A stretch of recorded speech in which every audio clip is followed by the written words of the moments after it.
Daily daily আস্তাগফিরুল্লাহ আস্তাগফিরুল্লাহ আস্তাগফিরুল্লাহ আস্তাগফিরুল্লাহ। আরে কি কেউ কাছে না তসবি পড়ে, তসবি পকেটে। হ্যাঁ, আমার হাস আসে। চার দোকানে বসে গল্প হতিছে, হাসিনে খালেদা এরশাদ জিয়া মজিবার, আবার গুটি চলতি তালে আছে। দেখছেন না এরকম? আর তো তোমার সুবহানাল্লাহ পড়তে এই মালা লাগে নাকি? হ্যাঁ, এটা হাতে থাকলেই পড়ার একটা আগ্রহ পয়দা, ঠিক আছে, কিন্তু না পড়ে গুটি চালাবা কে? কতক্ষণ তো বলে শায়ের বলে, তওবা পারলাম সব হেবার কাব দিল পুরা জোকে গুনা, মাসিয়াতরা খান্দামিয়া ইয়াজে ইস্তিগফারে মা, মাসিয়াতরা খান্দামিয়া ইয়াজে ইস্তিগফারে মা। মুখে আস্তাগফিরুল্লাহ, হাতে তাসবিহ, আর ভিতরে ভিতরে ব্যারাকের টাকা কোন অফিসে গেলে তাড়াতাড়ি পাওয়া যায়, কোন জায়গা গেলে ঘুষ পাওয়া যায়, কোন জায়গা গেলে সুদ পাওয়া যায়, কিভাবে কি করা যায়, যত আকাবের প্ল্যান ভিতরে ভিতরে, আর মুখে আস্তাগফিরুল্লাহ, হাতে তাসবিহ। এই তাসবিহ দিয়ে আর আস্তাগফিরুল্লাহর মুখ ভরে আসে, কত বড় বাটপার, ই কি সিটার। এরও আছে না নেই? সকালবেলা ফজরের নামাজ পড়ে তিনের খেতের যে পাগড়ি একটা বাঁধে মেহগুনি গাছ লাগাতে গেছে, বাড়ির আর কোনা যাইতে লাগাইয়া পাশের বাড়ির দিকে মাথা কাজ করে দিতেছে। মানে গাছ বড় হলে ওকে উঠোনের পর বড় করা, যাতে খেতা খাওয়ার সুতি না পারে। এরকম দিনদার ক্রিমিনাল আছে না কিছু? কুজড়ুও আস্তাগফিরুল্লাহ বহুত, এ বহুত। তুমি মিয়া গাছ লাগাবো, তোমার সীমা নাই। এই গাছটা বড় হবে, বড় হওয়ার পর তো সে দুয়ে দিক বড় হবে, দুয়ে দিক বড় হলে ওই পাশের বাড়ির দিকে চলে যাবে, তাকে আধা হাত জায়গা দখল করে ফেলবে। এটুক তো তুমি কোনোদিন ছাড়বা না। তুমি বলবা গাছ আমার তো জায়গা আবার। এই শয়তানি বাদ দাও। তা আপনি যে গুনাহ থেকে তওবা করেছেন, ওই তওবা কবুল হয়েছে, প্রমাণ হলো। মরার আগে যদি আর সেই গুনাহ না করেন, আপনি ইবাদত করবেন, ইবাদতের একটা প্রতিদান আছে। প্রত্যেক ইবাদতের সময় নাই বলতে পারলাম না, প্রত্যেক ইবাদতের প্রতিদান আছে। দুনিয়ার দিক দিয়েও দুনিয়া প্রতিদান আছে। আপনার এই ইবাদত কবুল হয়েছে তার প্রমাণ হলো যদি আপনি এই প্রতিদান পান। ইবাদত কবুলের আরেকটা আলামত হলো যে ইবাদত নিয়মতান্ত্রিক, ফরজ, ওয়াজিব, সুন্নাত, এই ইবাদতগুলো একবার করার পরে পুনরায় যদি আরেকবার করার সুযোগ পান, তাহলে বুঝবেন যে আগেরটা কবুল হয়েছে। আপনি হজ করে আসছেন, কমপক্ষে আরেকবার যদি উমরা করার সুযোগ পান, তাহলে আপনার ওই আগের হজটা কবুল হয়েছে, এটা তার প্রমাণ। কারণ আল্লাহ তাআলা আপনার হজটা দেখে লাইক করছে, আল্লাহ পছন্দ করছে, আল্লাহ কমেন্টস করছে। আল্লাহকে ঠিক আছে, হে আব্দুল খালিক, তুই আরেকবার আসিস। তুই যেভাবে তওব করলি আর আরাফাতের মাঠে কানলি, তোর কান্দার তওব আমার খুব ভালো লাগছে, তোর দাওয়াত দিয়ে দিলাম, তুই আরেকবার আসিস। ফিরেবার জাতি পারলে বসবেন যে আপনার আগেরটা পছন্দ হয়েছে, বিদায় মালিক আপনার দাওয়াত দিয়ে দিয়েছে। আপনার বাড়ির রাজমিস্ত্রি কাজ করছে, এক জোড়া মিস্ত্রি, তাদের কাজ ভালো হলে আপনি তাদের দাওয়াত দিয়ে দেন, এ জামাল তোরা জোড়া, এই জোড়াই কিন্তু কালকেও আসবি, আর যাওয়ার সময় 20 টাকা বেশি নিয়ে যাস, দুইজন চা খেয়ে যাস। আর একজনরা 200 গাচ্ছে, দুইজন, একটা রাজমিস্ত্রি একটা হেল্পার মিলে এদিকে 100 ফিট ফল গাচ্ছে, 200 ইট গাচ্ছে, তা দুড়া সাপের মতো সোজা। ওরে কি কবেন? কোনো বাস ফিলাস না, দুয়ে বাসে দাঁত বাইরে নুক। ওরে কি কবেন? তুই যেন এই মোল্লা রাটের মধ্যে তোরে না দেহি, শয়তান আর তোর বাপ রে আইনে ইট খুলিয়ে বাড়িতে সিমেন্টে নিয়ে আমার ইট সোজা দিয়ে যাবে, আর তোর জন্য কোনোদিন না দেহি। মসজিদে যদি আপনি জোহরের নামাজ সুন্দর করে পড়েন, আল্লাহ পাক ওই সময় দাওয়াত দিয়ে দেয়, এ আব্দুল খালেক মোল্লা, তুমি কিন্তু আসরেও আসবা, তোমার নামাজ আমার এত ভালো লাগছে, তুমি আসরেও আসবা, দাওয়াত দিয়ে দিয়েছে। আর একজন জোহরের নামাজ পড়তে যায়, এরকম বেহা হয়ে দাঁড়াইছে। আল্লাহর কয় যে সূরা, তোরে মসজিদের সময় আসরের সময় মসজিদে তাতে ঠ্যাং ভেঙে গেলে দেন পারে দাতাল, মসজিদে এসে বেহায় দাঁড়াতাইস, ওই যা কম ইলা সলাতে কম কুসালা, আল্লাহ থাক কইছে কম কুসালা, ওলার সাথে সাথে বেহা কুড়ায় দাঁড়াইছে। নামাজ পড়ছে কোন সুরে দিয়ে, আগের রেখাতে কোন সুরে পড়ছে, পরের রেখাতে তা মনে নাই। আন সলাতিহিম সাহুন, আন সলাতিহিম সাহুন, নামাজ ভুলে যায়। তোর মতো বেডঙ্গারে আল্লাহ দাওয়াত দেয় না, তুই আর মসজিদে আসবি না। যার কারণে দেখা যায় জোহরের সময় জোহর পড়িয়ে গেছে, আসরের সময় নানান ঝামেলা বেঁধে গেছে, ভর্তি পারলো না। কেন ফেললে না? তোমার জোহরের নামাজ পছন্দ হই নাই, আল্লাহ জন্য তোমার দাওয়াত দেয়নি। কথা কি বুঝছেন? এরপরে পরকালে আল্লাহ যা দরকার সব দেবে, আপনাকে বলবে বান্দা তুমি চাও, ওয়ালাকুম ফিহা মা তাশতাহি আনফুসুকুম, তুমি চেয়ে চেয়ে নাও। আমি খেয়াল করতেছি না, মজার কথা, আল্লাহ জান্নাতে ঢুকে দিয়ে বলবে তুমি চাইয়ে নাও, কি কি নিবা?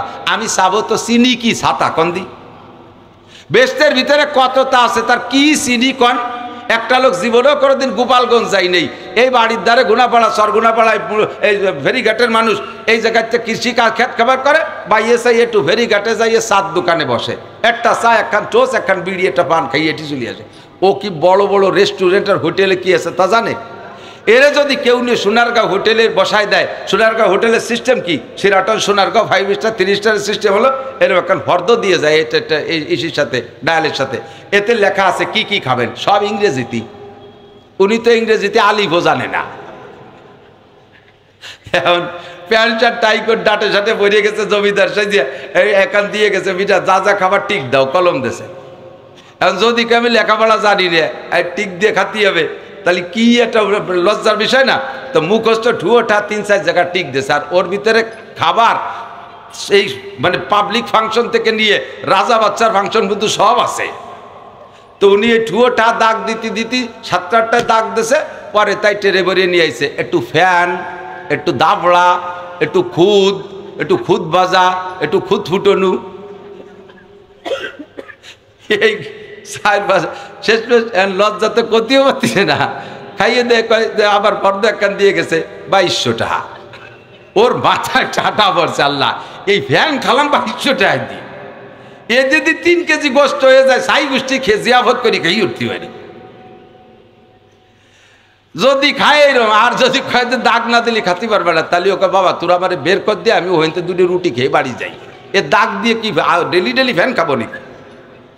চিনি নেওয়ার মধ্যে কি আছে, তার দাগটা দেবো কোন জায়গা? আল্লাহ ভেস্তে ঢুকে দিয়ে বলবে চাও চেয়ে নাও, তোমার যেটা যেটা ভালো লাগে। আপনি যেটা যেটা চেনেন সেটা বলার পরে দেখবেন যে লক্ষ লক্ষ রয়ে গেছে। আল্লাহ ইয়ান কি তো কোথায় দিতে পারছি না, কি আছে এর মধ্যে? আল্লাহ কাই ওয়ালাদাইনা মাজিদ, ওয়ালাদাইনা মাজিদ, ওয়ালাকুম ফিহা মা তাশতাহি আনফুসুকুম ওয়ালাকুম ফিহা মা তাদউন। মুখে যা বলবা তাও পাবা, মনে যা ভাববা তাও পাবা।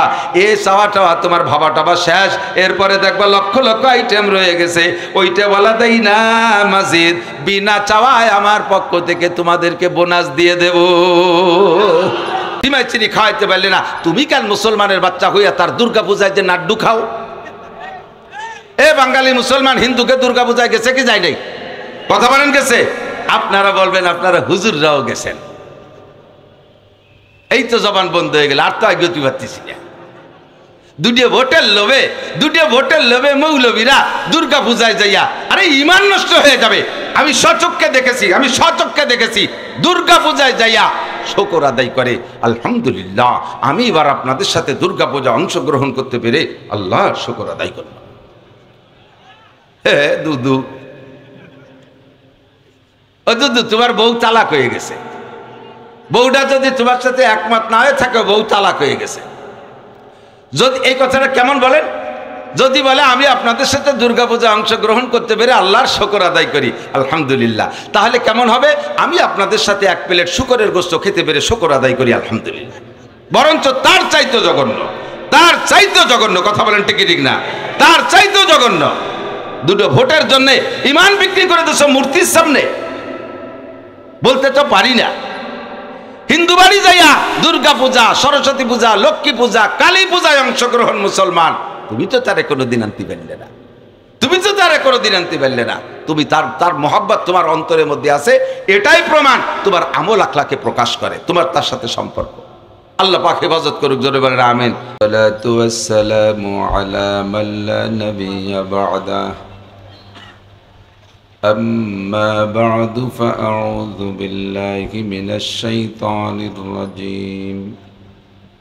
بسم الله الرحمن الرحيم. من عمل صالحا من ذكر أو أنثى وهو مؤمن فلنحيينه حياة طيبة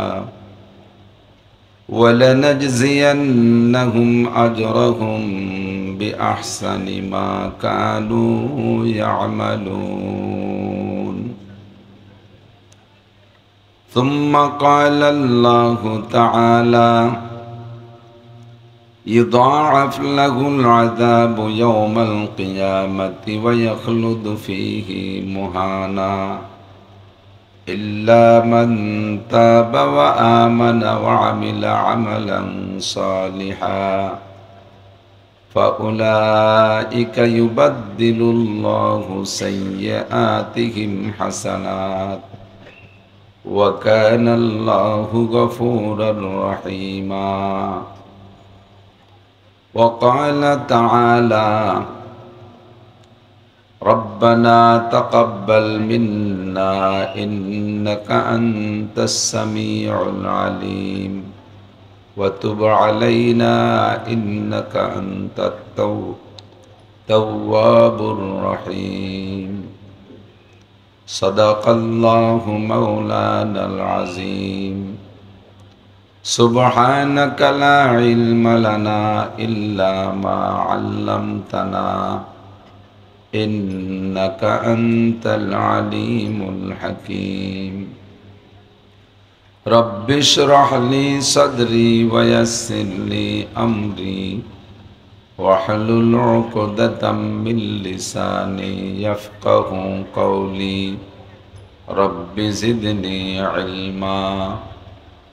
اللهم أرنا الحق حقا وارزقنا اتباعه وأرنا الباطل باطلا وارزقنا اجتنابه. সকলে বলি আমিন।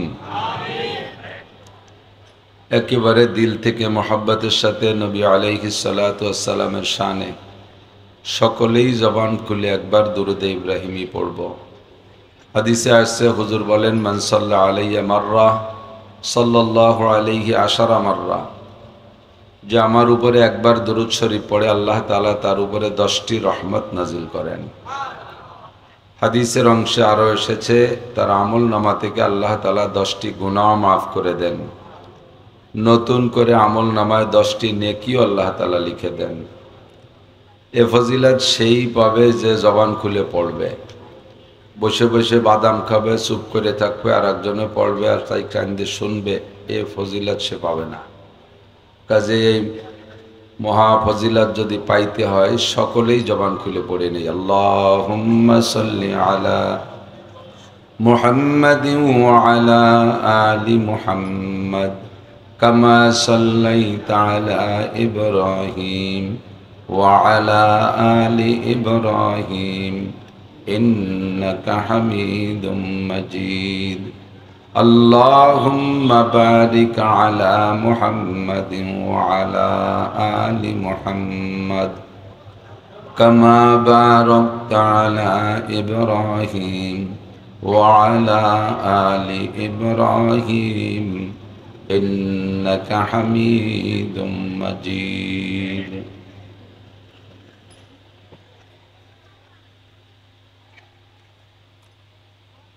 ঐতিহ্যবাহী আল মাদ্রাসাতুল আরাবিয়া আল ইসলামিয়া এতিমখানা ফেরিঘাট মাদ্রাসা মোল্লাহাট বাগেরহাট বাংলাদেশের পক্ষ থেকে আয়োজিত 21তম বার্ষিক ওয়াজ মাহফিল। মাহফিলের সম্মানিত সভাপতি মাদ্রাসার সুযোগ্য সুদক্ষ মোহতামিম সাহেব হুজুর, যোগ্য আসাতেজায়ে কেরাম, আজকের মাহফিল উপলক্ষে দাওয়াতি উলামায়ে কেরাম, এ অঞ্চলের অনেক অনেক উলামায়ে কেরাম, আইম্মায়ে মাসাজিদ, মাদ্রাসার আজিজ আমতুলাবা, প্রাণপ্রিয় আমার দেশবাসী, মুত্তাসিল বাদ মাগরিব অত্যন্ত গুরুত্বপূর্ণ সময়। আম্বিয়া আলাইহিমুস সালাতু ওয়াস সালামের বয়ান করা এবং সাহাবায়ে কিরামদের বয়ান শোনার মূল সময় ছিল ফজর বাদ মাগরিব বাদ। আলহামদুলিল্লাহ, আল্লাহ পাকের লাখো কোটি শুকরিয়া যে আমাদের এই অঞ্চলের মানুষ হক্কানি রব্বানি ওলামায়ে কিরামের সোহবত পাওয়ার কারণে অনেক বেদাত থেকে বেরিয়ে আসতে সুযোগ পেয়েছেন, অনেক সুন্নত এবং বিলুপ্ত সুন্নতগুলোকে আমলে এনে সেগুলোকে পুনরায় জীবিত করার সুযোগ পেয়েছেন। তারই অংশ হিসেবে আজকেও বাদ মাগরিব থেকে নিয়ে আমাদের প্রাণপ্রিয় গহরডাঙ্গা মাদ্রাসার সুযোগ্য মুহাদ্দিস, সারা বাংলাদেশের সুপ্রসিদ্ধ সাহেবে দিল, আল্লাহওয়ালা, আখলাকওয়ালা, মুখলিস একজন বক্তা, খতিব, মুফাসসির হযরতুল আল্লাম হযরত মাওলানা মকসুদুল হক সাহেব ফরিদিন জবান থেকে এই সুন্নতি টাইমের অনুসরণ করে আল্লাহ পাক আমাদের বয়ান শোনার সুযোগ করে দিয়েছেন, এজন্য শুকর আদায় করি আলহামদুলিল্লাহ। আমার দিলটা ভরে গেছে। আমি যদি গতকাল যেখানে মাহফিল ছিল আমার, তাদেরকে একটু এনে দেখাইতে পারতাম। গতকাল আমার মাহফিল রংপুরের পীরগঞ্জ জামাইবাড়ি, আর তার আগের দিন ছিল রংপুরের বদরগঞ্জ। তো এখন তো বাংলাদেশের অন্যান্য জেলায় যাইতে আমরা গোপালগঞ্জের মানুষ একটু সবো ঠেয়, একটু পরাণ কাঁপে। তো যাই আর কি, মোটামুটি আর কি ওরে মিলেই নিলাম যে এক তো গঞ্জে গঞ্জে মিল, গোপালগঞ্জ, পীরগঞ্জ, বদরগঞ্জ। 2 নম্বরে পীরগঞ্জই হলো আমাদের তৎকালীন প্রধানমন্ত্রী শেখ হাসিনার শ্বশুর বাড়ি। একেবারে 400 মিটারের ভিতরে মাহফিল ছিল। রাত 9টার আগে প্যান্ডেলে হুজুরও নাই, বক্তাও নাই, শ্রোতা নাই, কেউ নাই। সব বক্তারা এসে ঘরের মধ্যে বসে পান খাচ্ছে, জাগর কাটতেছে। গরুর কাজ না থাকলে পেটে যাচ্ছে, তাই বেরোয় বেরোয় জাগর কাটে না। তা আমরা যে বসে রয়েছি কোনো কাম নাই, তা কি করবো, বসে বসে পান খাই, জাগর কাটি।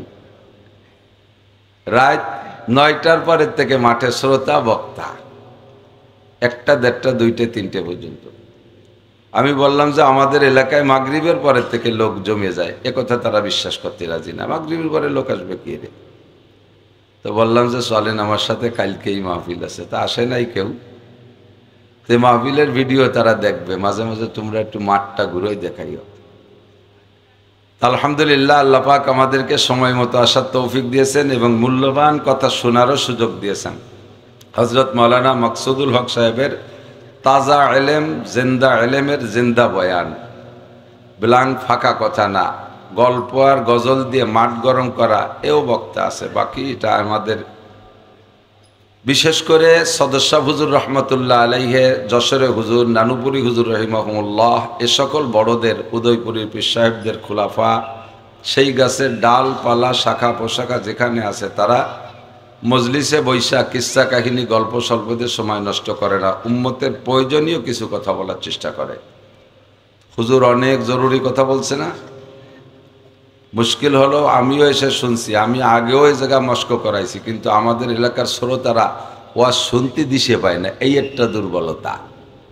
মাঝে মাঝে সাথে সাথে বক্তাদের সাথে জি হা না, ঠিক বেঠিক একটু বুঝে শুনে জাপড় ছাড়িয়ে কইলে বক্তা বোঝে যে হ্যাঁ আমার কথা বুঝতেছে, ভিতরে একটা জজবা আসে। এই ঠিক ঠুকও কথি দিশে পায় না আমাকে এলাকার মানুষ। কিন্তু শ্রোতার কোয়ালিটি বড় সুন্দর। অন্য অন্য জায়গায় সামনে দিয়ে কটা খুদকুড়ো বসে, এমা ছোটো মোটো চাল দিয়ে খুদ দিয়ে মিশেনু, তাও আওয়াজ বোঝে না, সামনে বসে আইরুবানিয়ারে ভারী ডিস্টার্ব করে। আমাদের এখানে শ্রোতার ভিতরে কুচো পার্টি নাই, সব কোয়ালিটি সম্পন্ন। কথা বলেন ঠিক? এই তো মানে মনে হচ্ছে সল লাগিয়ে গেছে নাকি মুখ, ঠিক একটু কইতে হবে। তো হুজুর অনেক ভালো কথা বলছে না, আমলি কথা বলছেন না? বলবেন যে এ তো কতবার শুনছি, এই কতবার শুনছেন বিদায় আরও শুনবেন। আল্লাহ পাক এ কথাও অ্যাডভান্স বলে দিছে, ওয়া যাক্কির। জাক্কির মানে মুজাকারা। আমাদের তো তবলিগি এলাকার মানুষ, তবলিগে গিয়েছেন না আপনারা? তবলিগে ঈশান নামাজের পরে মুজাকারা হয় না? এই মুজাকারা, জাক্কারা, ইজাক্কিরু, তাজকির, মুজাকারা একই বাবা, জাল কাপ র, এই মাদ্দা থেকে আসছে। তার মানে জানা বিষয়গুলো উম্মতকে নিয়ে আলোচনা করেন। জাক্কির, নতুন কথাও বলবেন, জানা কথা আলোচনা করবেন। লাভ কি? ফাইন্না যিকরা তানফাউল মুমিনিন। প্রত্যেকটা মানুষই আমরা জানি আমাদের করণীয় কি, অর্জনীয় কি, বর্জনীয় কি। সাবালেগ নারী আর পুরুষ জানেন না, আমার একথা আমি বলতে পারবো না। যারা দাঁড়িয়ে আছেন তারা কি মেহরবানি করে বসবেন? বসতে হবে এটাও জানেন, তাই না? মজলিসে এসে বসতে হবে এটাও জানেন। যদি বসে পড়েন আপনার ফায়দা বেশি, আর দাঁড়ায় থাকলে কেমন যেন আপ ডাউন বা পাল্টায় না, বেশি এটা ভালো লাগে না। আবার দাঁড়ানোওয়ালাদের বসতি করলে অনেক সময় এটি চলে যায় কেন্নর মতো। কেন্ন আছেন আমাকে দেশে, লম্বা লম্বা কেন্ন, ওই যে রেলগাড়ির মতো অনেক পাও, ওর পাও বেশি বলে যে আটে বাড়ি জোরে তা না, পা বেশি আটে আসতে, ঠিক না? তো ও যে গতিতে আটতিছে আপনার পছন্দ হচ্ছে না, ওরে কয় এইভাবে আটলি তুই মোল্লার হাট পাড়ি দিবি কবে, এই একটু ঠেলা দেন, তাহলে কি জোরে আটে? ওর সাথে গোল হইয়ে পয়সা হয়ে যায়, পারলি তুই আইটি বেড়ে, আমি পারবো না, ঠিক না? আমাকে বিজয় পয়সার মোড়ে একটা ভ্যানালা আছে, যুবক জম্মের ঢিলে, তো ওর ভ্যানে উঠছে দুইজন মহিলা, আসবেই পুকুরের দিক, তো বিজয় পয়সাতে ভিতরে ঢুকে সুলতানশি বিজয় পয়সার মাঝখানেটা ফাঁকা, ওখানে আসলি তুমুল ম্যাগ। তো আমি মেয়ে দুটো বলতেছে, বাড়ি তুই যেভাবে চালাচ্ছিস আমাকে তো জ্বরে বাতাস উড়ে নিয়ে যাবে না, একটু জোরে চালা। ও কান দেয় না, 3-4 করলেও ভ্যানের তে নামে তুরা চালা। আমি যা পারছি চালাইতে আর পারবো না। দাঁড়ানো লাগে যদি কই বসেন তাহলে নাইটি চলে গেল, তুমি ওয়াজ করো, আমরা পারবো না শুনতে। এটা মজলিসের আদব। এও বলছি তো, কতই বলছি। নবী আলাইহিস সালাম বয়ান করতেছেন, সাহাবাই কিরাম বয়ান শুনতেছেন। হুজুর আর সাহাবাই কিরামদের বয়ান করার শোনার ভিতরে একটা চুম্বক ছিল, কারণ নবী আলাইহিস সালাতু ওয়াস সালামের যে আকর্ষণ, এ তো আর কেউ পাবে না। ওয়ারাসাতুল আম্বিয়া, উলামাই কিরাম নবীদের ওয়ারেস, তাদের ভিতরে কের ভিতরে আল্লাহ তাআলা তার অংশ দিয়ে থাকেন, আমরা তো তার লাখ কোটি ভাগের 1 ভাগও পাইনি। হুজুর যখন বয়ান করতেন তখন সাহাবায়ে কিরাম যে যেখানে বসা থাকতেন, একটা পাওয়ারফুল চুম্বক এই টেবিলের উপরে রাখলে, টেবিলের সব জায়গাতে ছোট ছোট টুকরো লোহা যদি ছড়ায় রাখা হয়, তাহলে 1000 পাওয়ারের একটা চুম্বক মাঝে রাখলে ওই লোহাগুলো জায়গায় থাকতে পারে না, সব আস্তে আস্তে চুম্বকের দিকে আগাতে থাকে। কাছের গুলো চুম্বকের সাথে মিশে যায়, তারপরে গুলো তার সাথে মিশে, এভাবে সব ঘন হয়ে যায়, এরকম না নিয়ম? তো সাহাবায়ে কেরাম বলেন, হুজুর যখন বয়ান করতেন তখন আমরাও ওই রকম ছিলাম। হুজুর যেন একটা 1000 লক্ষ পাওয়ারের একটা চুম্বক, আমরা যে যেখানে বসা থাকি ওই পাশা ঘষতে ঘষতে আগাইতে আগাইতে এমন মিশে যেতাম যে আমাদের দুইজনের মাঝখানে একটা আঙ্গুল ঢুকানোর ফাঁকা থাকতো না। বলি একটু সুবহানাল্লাহ। সাহাবায়ে কেরামদের আমলের পর একটু তাজ্জুব হয়ে, খুশি হয়েও যদি সুবহানাল্লাহ বলি, সুবহানাল্লাহর তো বেনিফিট আছে না নাই? তাহলে সাহাবায়ে কেরামের আমল এরকম ছিল। এরপরে ঘন হয়ে বসা হয়ে গেছে, পাশ দিয়ে বেশ দাঁড়ানো, তো বেশ কিছু দাঁড়ানো দেখে হুজুরের কেমন যেন একটু বিরক্ত লাগতেছে যে কেউ বসা কেউ দাঁড়ানো। হুজুর দাঁড়ানোওয়ালাদেরকে বললেন, ইজলিসু আলা মাকানিকুম, যে যেখানে এসো বসো, যে যেখানে এসো বসো। হুজুর বললেন, ইজলিসু আলা মাকানিকুম, যে যেখানে আছেন বসেন। তো সাহাবায়ে কেরামদের তো স্বভাব ছিল সামিনা ওয়া আতানা, শুনবো আর মানবো, শুনবো আর মানবো। এখানে আমার মানার ভিতরে কোনো অসুবিধা আছে কিনা, বাধা বিপত্তি আছে কিনা, না মানার জন্য কোনো যুক্তি পেশ করা যায় কিনা, যেটা আমাদের স্বভাব। হুজুর বলেন এইটা করেন ওইটা করেন, তো করতে পারবো না বিদায় না করার জন্য অনেক যুক্তি খাড়া করি। সাহাবায়ে কেরামদের কোনো যুক্তি ভক্তি নাই, হুজুর বলছেন মানতে শুনছি, মানতে বলছেন সাথে সাথে মেনে ফেলেছে। বলার সাথে সাথে সব সাহাবা বসে পড়ছে, একজনও দাঁড়ানো নাই। নিচে কি ময়লা না বসার যোগ্য কি যোগ্য না, হুজুর বসতে বলছেন, যে যেখানে সে সেই জায়গায় বসে পড়ছে। তো এই হুকুমের পরে হুজুর সবাইরে বসাই দিয়ে বয়ান করলেন। বয়ানের শেষে হুজুর মসজিদ থেকে বেরোইছেন, বয়ান মসজিদে নববীতে বেরোই, দেখে মসজিদের বাইরে এক বুড়ো রুমাল মুড়ি দিয়ে বসেই রয়েছে। তো হুজুর এসে বলছে, আসসালামু আলাইকুম মান আনতা ইয়া শায়েখ, মুরব্বী আপনি কে? তো মুরব্বী রুমাল ছড়াইয়া মাথা খালি করে উঠে দাঁড়াইয়া সালামের উত্তর দিলেন, ওয়া আলাইকুম সালাম ইয়া রাসূলুল্লাহ, আনা আম্মুকা আব্বাস, বাতিজা আমি আপনার চাচা আব্বাস বসে আছি। হুজুরের চাচা, আপন চাচা আব্বাস রাদিয়াল্লাহু তাআলা, একটু বলি রাদিয়াল্লাহু তাআলা। তো হুজুর বলতেছেন, আপনি কি শোনেন না আমি মসজিদে বয়ান করতেছি, আপনি বাইরে বসে আছেন? তো হযরত আব্বাস বললেন, ভাতিজা তোমার বয়ান আমি বাসার থেকে খবর পেয়েছি যে তুমি বয়ান করতেছ, এই বয়ান শোনার জন্যই ঘর থেকে আসছি। তা আসছি তো ঘরের থেকে সব দিন আমরা প্রতিজ্ঞা করে আসি যে মুহাম্মদুর রাসূলুল্লাহর জবান থেকে যা শুনবো তা মানবো, আমল করব। এই পর্যন্ত আসলে, হেঁটে আসতেছি, এ পর্যন্ত আসলে তোমার একটা বয়ান আমার কানে চলে আসছে, তো সেই বয়ানটারও তো আমি আমল করব। ওই বয়ানের আমল করতে যাইয়া আমি এখানে বসে পড়ছি। তো হুজুর যে কোন ফাঁকে বলছেন যে বসো, এটা তো হুজুরের মনে নাই, হুজুর তো বয়ানের ফাঁকে প্রয়োজনে বসে। হুজুর বলেন, আমি সেই বয়ানটা কি করলাম যে তাতে আপনারা বসাই দিল? তো হযরত আব্বাস বলতেছেন, এ পর্যন্ত আসলে তোমার একটা আওয়াজ আমার কানে ভেসে আসলো, ইজলিসু আলা মাকানিকুম, যে যেখানে আসো সে সেখানে বসে পড়ো। তো ভাতিজা তখন আমি এখানে ছিলাম। তা আমি বললাম, আব্বাস তুমি তো রসুলের বয়ান শুনবা আমল করার জন্য, তো যে বয়ানটা আপাতত কানে সেইটার পর আমল করে ফেলো। তাই আমি আর এক কদমও সামনে বাড়তে সাহস পাইনি, আমি এই জায়গায় বসে পড়ছি। হুজুর আশ্চর্য হয়ে জড়িয়ে ধরে বললেন, আপনি কি সব বয়ান শুনছেন চাচা যান? আমি তো কত দূর মেম্বারে বয়ান করছি, মসজিদে নবাবী তখন 80 স্কোয়ার হাত, এদিকে 80 হাত এদিকে 80 হাত, এখন তো অনেক বড়। তো 80 হাত দূরের থেকে কথা বললে মুখের কথা, মাইক নাই, লাউড স্পিকার নাই, শব্দযন্ত্র নাই, সাউন্ড বক্স নাই, শুনবে কি শুনবে না একটা সন্দেহ থাকতে, আপনি কি সব শুনেছেন এই বাইরে বসে?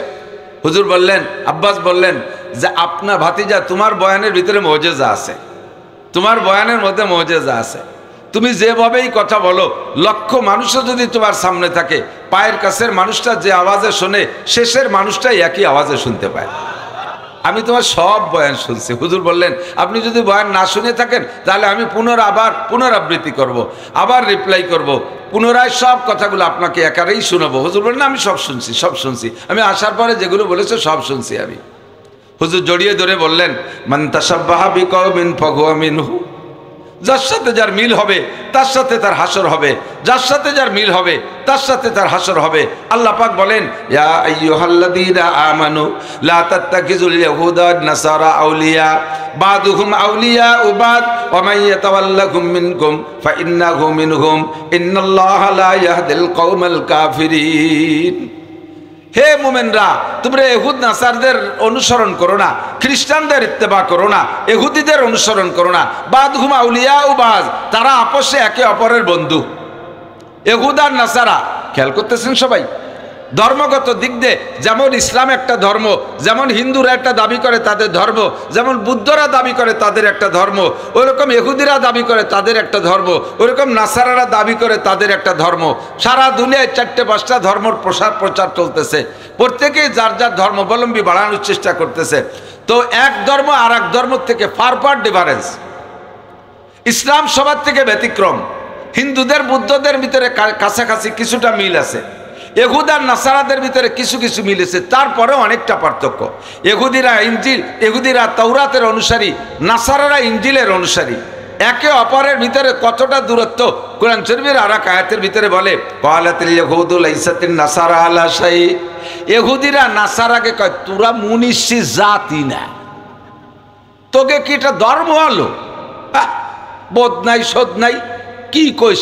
মারিয়ামের স্বামী আল্লাহ, ঈসা আল্লাহর বেটা বা ঈসা আল্লাহর ছেলে, কি কইস তোরে? তোকে কোনো ধর্মই না। এই শুনে আবার নাসারারা কি কয়, ওয়াকালাতিন নাসারা লাইসাতিল ইয়াহুদু আলা শাই, কয় তোরা মুনিশির গন্ধই না, তোকে ধর্মই না। দুই দল মিলে আবার বুদ্ধকে কয়, তোরা কি? ও করে কয়, কোন তোর ধর্ম? এই যে চায়না নেড়ারা, ও কি ধর্ম? নেড়া হয়ে থাকে পতি একখান গলায় দিয়ে লাল কাপড় পরি, ও কি ধর্ম? তিন দল মিলে ভারতের দাদা বাবুকে কয়, ও কি ধর্ম? 33 কোটি দেবদেবী বানায়, নিজে হাতে মাইটে মূর্তি বানাইয়া তারে সেবা দিস, শিয়াল কুত্ত বানাইয়া গর্ব তারে সেবা দি, ও কি ধর্ম?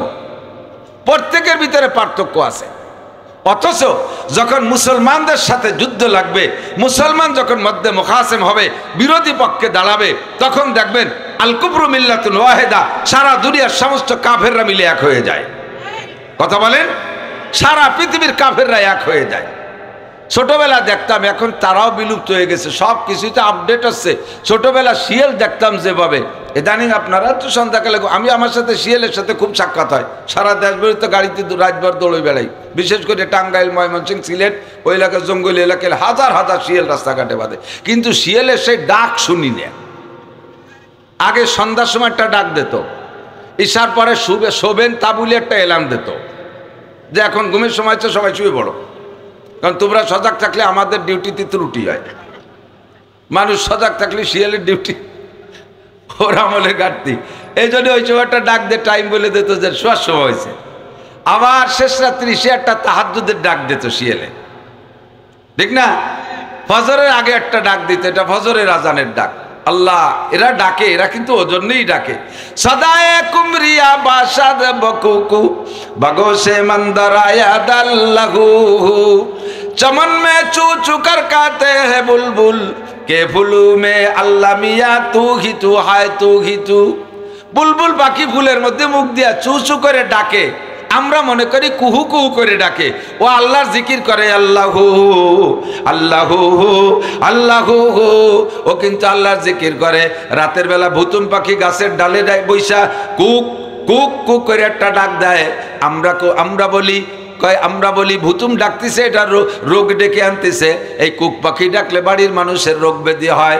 আসলে আপনার মনের ধারণা অনুযায়ী রোগ হইতে পারে। ওই ভুতুম পাখি তার ডালের পর বৈশা, তার বাসায় বৈশা ওই কুক কুক করে আল্লাহ পাক রব্বুল আলামিনের জিকির করে। শিয়ালে সন্ধ্যাকালে ডাকে, রাত 9টার সময় ডাকে, শেষ রাত্রিও ডাকে, ফজরের সময় ডাকে, মোরগে শেষ রাত্রি ডাকে, রাত 4টের সময় একটা ডাক দেয়, মোরগে 3টের সময় একটা ডাক দেয়। ওই ডাকটা তাহাজ্জুদের আজান দেয়।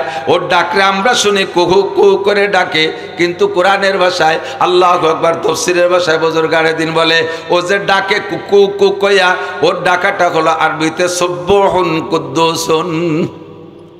সুবহুন কুদ্দুসুন, আল্লাহ পাকের তাসবিহ, আল্লাহ পাকের পবিত্রতা তার জবানে বের হয়ে ডাকে।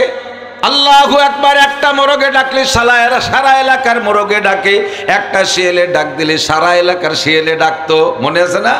একটা মুরব্বী শিয়ালে ডাক দেয়, আঞ্চলিক কমান্ডার। এই আঞ্চলিক কমান্ডার মুরব্বী শিয়ালে একটা ডাক দিলি দেখবেন বিভিন্ন পয়েন্ট থেকে শিয়ালে ডাকা শুরু হতো। মনে আছে না মুরব্বীরা? শিয়ালও তার সব আদর্শ, এ ডাকারও আদর্শ। আর আমরা সন্ধ্যা রাত্রি যদি শিয়ালরে ব্যঙ্গাতাম, তাহলে শিয়াল রাতারাত বাড়ির এরিয়ার মধ্যে কিছু না কিছু হাত দিয়ে ধুয়ে যেত। ওই চুলোর মিটি পায়খানা করবে, না আলগা বারান্দার দুয়ারের পর আগে ধুয়ে যাবে, এ কিছু করতো। সে শিয়ালে তাও ভুলে গেছে। তো এক শিয়ালে ডাকলে সারা এলাকার শিয়ালে যেমন সাড়া দেয়। এবার আল্লাহ পাক বলেন, সর্বশ্রেষ্ঠ কাফের যারা আমার 1 নম্বর দুশমন, তাদের সাথে বন্ধুত্বটা গড়বা না। ইয়া আইয়ুহাল্লাযীনা আমানু লা তাত্তাখিযু আদুব্বি ওয়া আদুওয়াকুম আউলিয়া। হে অন্ধ জগতের অটল বিশ্বাসী যুবকরা, আমার প্রাণপ্রিয় বন্ধু এদিক তাকাও। আমার অন্ধ জগতের অটল বিশ্বাসী যুবকরা, দুনিয়ার নাম অন্ধ জগৎ, আখিরাতের নাম আলোর জগৎ। একজন মানুষ অন্ধকারে চক্ষু বন্ধ করে থাকলে বা চোখ খুললে যেমন গভীর অন্ধকারে কিছু দেখতে পায় না, দুনিয়ায় বসে আখিরাতের কিছু দেখা যায় না। দুনিয়ায় বসে আল্লাহকে দেখা যায় না, জান্নাত দেখা যায় না, জাহান্নাম দেখা যায় না, পুলসিরাত দেখা যায় না, হুর দেখা যায় না, গেলমান দেখা যায় না, জাহান্নামের সাজা শাস্তি দেখা যায় না, মিজানের দাড়ি পাল্লা দেখা যায় না, হাউজে কাউসার দেখা যায় না, ফেরেশতাদেরকে দেখা যায় না, কবর আযাব দুনিয়ায় বসে দেখা যায় না। অথচ যেগুলো বলছে এগুলো আছে না নাই? কথা বলেন, আছে? আল্লাহ আছে না নাই? আরে হাসরে মাঠ হবে, পুলসিরাত আছে, মিজানের দাড়ি পাল্লায় হিসাব হবে। আল্লাহর সামনে দিয়ে 4টি প্রশ্নের ইমিগ্রেশন কমপ্লিট না করে সামনে যাইতে পারবেন না। সত্য না মিথ্যা? মিথ্যা না সত্য? কবর আযাব আছে না নাই? আযাবুল কবর হাক্কুন। কিভাবে বোঝেন যে সত্য? আমার দেখা লাগবে না। এমন এক ব্যক্তি বলেছেন, যেই ব্যক্তি চির সত্যবাদী সাদিকুল মাসদুক বিশ্বনবী মুহাম্মদুর রাসূলুল্লাহ। আরে আমরা সবাই মিলে একটা জিনিস দেখলে তা ভুল হইতে পারে, আমার নবী তার বিপরীত আর একটা দেখলে নবীরটা ভুল হতে পারে না। আমি না দেখে বিশ্বাস করি, তাই আমার নাম অন্ধ জগতের অটল বিশ্বাসী। আমাকে আল্লাহ পাগল বলে ডাক দিয়েছেন। দুনিয়ার সব আরাম আইশ, সমস্ত ভোগ বিলাসকে লাথি মাইরা অদেখা জান্নাতের উপরে, না দেখা জাহান্নামের উপরে, না দেখা জান্নাতের উপরে লোভ করি, বিশ্বাস করি, না দেখে জাহান্নামকে ভয় করি। আরে ফেরেশতাকে দেখি নাই তারে ভয় করি, কবর আযাব দেখি নাই তারে ভয় করি, পুলসিরাত পার হব কিভাবে চিন্তায় বুকটা ফাইটে যায়। কবরের ভিতরে একা একা কিভাবে থাকবো? মা থাকবে না, বাপ থাকবে না, ভাই থাকবে না, বোন থাকবে না, স্ত্রী পরিজন কেউ থাকবে না। সন্তানরা যতই বাহাদুর হোক আর সুঠামবডির অধিকারী হোক, তারা অস্ত্র শস্ত্রওয়ালা হোক, একজনও কবরে যে আমার সাথে আমার পক্ষে কাজ করবে না, ফেরেশতাদেরকে গুলিগুল্লা করে তাড়িয়ে দেবে না। ওই জায়গা আমাকে একাকেই মোকাবেলা করতে হবে। এইভাবে না দেখে ভয়তে পরান্ডা থরথর করে কাঁপে। এজন্য আল্লাহ পাক বলেন, তুমি অন্ধ জগতের অটল বিশ্বাসী। তোমার আমার পক্ষ থেকে একটা ওসিয়াতমূলক নসিহত। এক কথা মনে রাখবেন, লা তাত্তাখিযু আদুব্বি ওয়া আদুওয়াকুম আউলিয়া। আল্লাহ পাক বলে, যুবক আমার দিক, বুড়োরা সব ভালো হয়ে গেছে, আমি কোনোদিন বুড়োকে ওয়াজ করি না। যুবকরা খেয়াল করো, আল্লাহ লা তাত্তাখিযু আদুব্বি ওয়া আদুওয়াকুম আউলিয়া। আমার বন্ধু আর তো আমার শত্রু আর তোমাদের শত্রুকে কোনোদিন বন্ধু বানাবা না। আমার শত্রু আর তোমাদের শত্রু তাদেরকে চিনে চিনে তাদেরকে শত্রুর কাতারেই রাখবা, কোনোদিন তাদের সাথে বন্ধুত্বতা করবা না। যদি তাদের সাথে বন্ধুত্বতা তোমার মিল হয়ে যায়, বন্ধুত্বতার মিল বিভিন্ন পদ্ধতি হয়। 1 নম্বরে তোমার কথায়, 2 নম্বরে তোমার কাজে, 3 নম্বরে তোমার পোশাকে, 4 নম্বরে তোমার চলাচলে। এমন করে 6টা জীবনে তাদের সাথে তোমার মিল হওয়ার সম্ভাবনা আছে। ব্যক্তিগত জীবনের সম্ভাবনা, ব্যক্তিগত জীবনে তাদের সাথে মিল হয়ে যাওয়া, পারিবারিক জীবনে তাদের সাথে মিল হওয়া, সামাজিক জীবনে তাদের সাথে মিল হওয়া, অর্থনৈতিক জীবনে তাদের সাথে মিল হওয়া, আরে রাজনৈতিক জীবনে তাদের সাথে মিল হওয়া, আন্তর্জাতিক ফিল্ডে তাদের সাথে মিল হওয়া। এইভাবে 6 জীবনে যদি কোনো দিক দিয়ে তাদের সাথে মিলে নাও, আল্লাহ পাক বলেন ফাইন্নাহু মিনহুম, হাসরের মাঠে আমি এই মুসলমান নামদারি মুসলমানদেরকে ওই কাফের মুশরিক আমার শত্রুদের সাথে বিবেচনা করব। তোমাদেরকে তাদের সাথে হাসর করানো হবে। ওয়ামান ইয়াতাওয়াল্লাকুম মিনকুম ফাইন্নাহু মিনহুম লা তাত্তাখিযু আদুওয়ি ওয়া আদুওয়াকুম আউলিয়া। আল্লাহ বলেন আমার শত্রু তোমাদের শত্রু বন্ধু বানাবা না। এবার আল্লাহর শত্রু আমাদের শত্রুকে আমরা চিনি না, আল্লাহর নাম ধরে উচ্চারণ করে চিনাই দিলেন। খেয়াল করেন 2টা শত্রুর নাম আল্লাহ উল্লেখ করেছেন, ইয়া আইয়ুহাল্লাযীনা আমানু লা তাত্তাখিযুল ইয়াহুদা ওয়ান নাসারা আউলিয়া। বিশেষ করে খাস করে ইহুদ আর নাসারাকে বন্ধু বানাবি না। এহুদি যে তাকে বন্ধু বানাও নাই আর বানাইছো, তার প্রমাণ তোমার বাহ্যিক অবস্থার পর নির্ভর করবে। কুল্লু ইনাইনে তারাশাহু বিমা ফিহি, প্রত্যেক পাত্রের মধ্যে যা আছে উবুর করলে তাই পড়ে। কথা কয় না? আয-যাহিরু তাদুল্লু আলাল বাতিন, বাহ্যিক অবস্থাটা ভিতরের পর নির্ভর করে, ভিতরের প্রমাণ করে। খেয়াল করে না, বাহ্যিক অবস্থাটা ভিতরের উপরে ভিতরের প্রমাণ করে। আপনার মনের কথা কি আছে এটা বোঝা যায় আপনার বাহ্যিক চালচলনে। আপনি ইহুদিরে ভালোবাসেন কি বাসেন না, ও আপনার চুল দেখলি টের পাওয়া যায়। আপনি ইহুদ নাসারারে ভালোবাসেন কি বাসেন না, ও আপনার দাড়ি দেখলি টের পাওয়া যায়। ওই মেসির দাড়িও যাটুক আপনার দাড়িও সেটুক, নেইমার দাড়ি যেটুক আপনার দাড়িও সেটুক, জেলোনেস্কির দাড়িও যতটুক আপনার দাড়িও ততটুক। এতে বোঝা যায় যে আপনি মনের থেকে তাকে ভালোবাসেন। যদিও উপরে উপরে দলের মধ্যে লা ইলাহা ইল্লাল্লাহ মুহাম্মাদুর রাসূলুল্লাহ পড়েন, কারণ আগামী কুরবানির সময় গোশত খাচ্ছে হবে না, গরুর গোশত ভালো লাগে, একটু না কয়ে তুলি গরুর গোশত দেবে না, এই কাজ বিভিন্ন সুবিধা পাওয়ার জন্যে ভাষা ভাষা কলেমা, কিন্তু ভিতরে ইহুদ নাসারাকে ভালোবাসেন। তাদের চুলের মতো চুল, তাদের দাড়ির মতো দাড়ি, তাদের গেঞ্জির মতো গেঞ্জি। আল্লাহু আকবার। আজ পর্যন্ত বাংলাদেশের কোনো মুসলমান যুবকরা দেখলাম না, আরে বাংলাদেশের মুসলমান আমরা স্বাধীনের পক্ষে, আমার বাড়ি বাংলাদেশি পতাকা থাকতেই হবে, আমি বাংলাদেশের স্বাধীনতার পক্ষে, পতাকা আমারটা থাকবে। এই পতাকার সাথে যদি বিদেশি কোনো পতাকা তুমি মোহাব্বত করে জোড়াও, তাতে তোমার দেখেছি তুমি জোড়ায় থাকো যখন 100 গজ লম্বা, এরকম বিভিন্ন দেশের পতাকা তোমার যদি টানার অনুমতি থাকে, তাহলে তোমার তাদের সাথে ভালোবাসা আছে, তাদেরকে পছন্দ করো, এটা তোমার আমলের দ্বারা প্রমাণ। তারা যেভাবে প্যান্ট পরে সেইভাবে একটা প্যান্ট পরো, তাদের মেয়েদেরকে স্কিন টাইট পাজামা পরাইয়া, স্কিন টাইট গাগরি একটা পরাই দিয়া এই গায়ে দিয়ে তাদেরকে ছেড়ে দেয়। মুসলমানের বাচ্চা নামাজি আব্বা মুসলমানের সন্তানের পোশাকও এরকম। আমি দেখেছি একজন মেজর সকালবেলা বেরোইছে ডিওএইচএসের ভিতরে, ঢাকা ডিওএইচএসের ভিতরে। আমি এক প্রয়োজনে গেছি, তার যুবতী মাইয়া স্রেফ একটা টেপ গায়ে আর একটা হাফ প্যান্ট পরা যুবতী মেয়ে, মিনিমাম কলেজে পড়ে, এই মেয়েকে নিয়ে আব্বা সকালবেলা মার্চ করতেছে ডিওএইচএস এর এপাশ থেকে ওপাশ, এপাশ থেকে ওপাশ। ডায়াবেটিস দাবড়াচ্ছে 2 মাইজি একসাথে, 2 মেয়ে বাপ বেটি একসাথে। এই ডায়াবেটিস দাবড়ানো দেখতেছে বিটারা রাস্তায় দাঁড়াইয়া, কুত্তও লজ্জা পায়। কুত্তো কয় আমার ছেলে মেয়ে বড় হয়ে গেলি, কারণ আমি তো কুত্তো, আমাকে তো আর প্যান্ট পায়জামা লুঙ্গি মুঙ্গি নাই। আর কুত্তর স্বভাব হলো লেজ উল্টোই রাখে, আর যদি নামায় রাখে সতর একটু ডাহে না, একটু হলেও ডাহে, সে লেজ উল্টোয় সাঁটার উচড়িয়ে দিয়ে দেয়।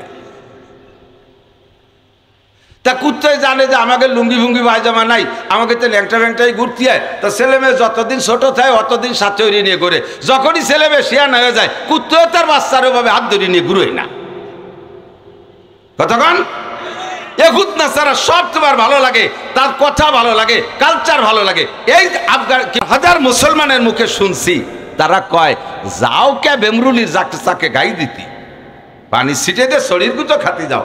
জানেন তো না এই বাংলাদেশটা স্বাধীন করছেন যারা, আমরা স্বাধীনের পরে যাদের জন্ম, আমরা সমালোচনা করতে পারি স্বাধীন কেন করলো, স্বাধীন কেন করলো।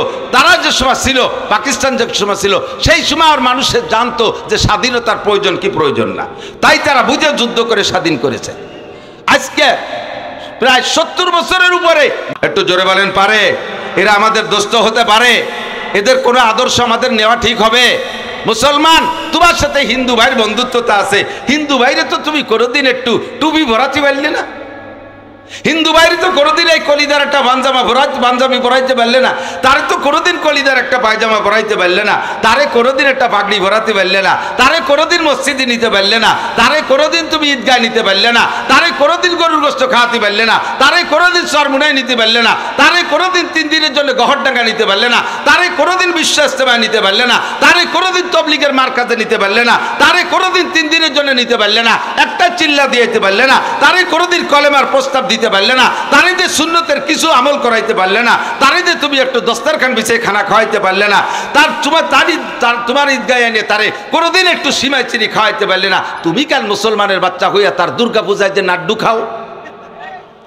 এ বাঙালি মুসলমান হিন্দুকে দুর্গা পূজায় গেছে কি যায় নাই? কথা বলেন গেছে? আপনারা বলবেন আপনারা হুজুররাও গেছেন। এই তো জবান বন্ধ হয়ে গেল, আর তো আগে গতি পারতেছি না। দুটিয়া ভোটের লোভে মৌলবীরা দুর্গা পূজায় যাইয়া, আরে ইমান নষ্ট হয়ে যাবে।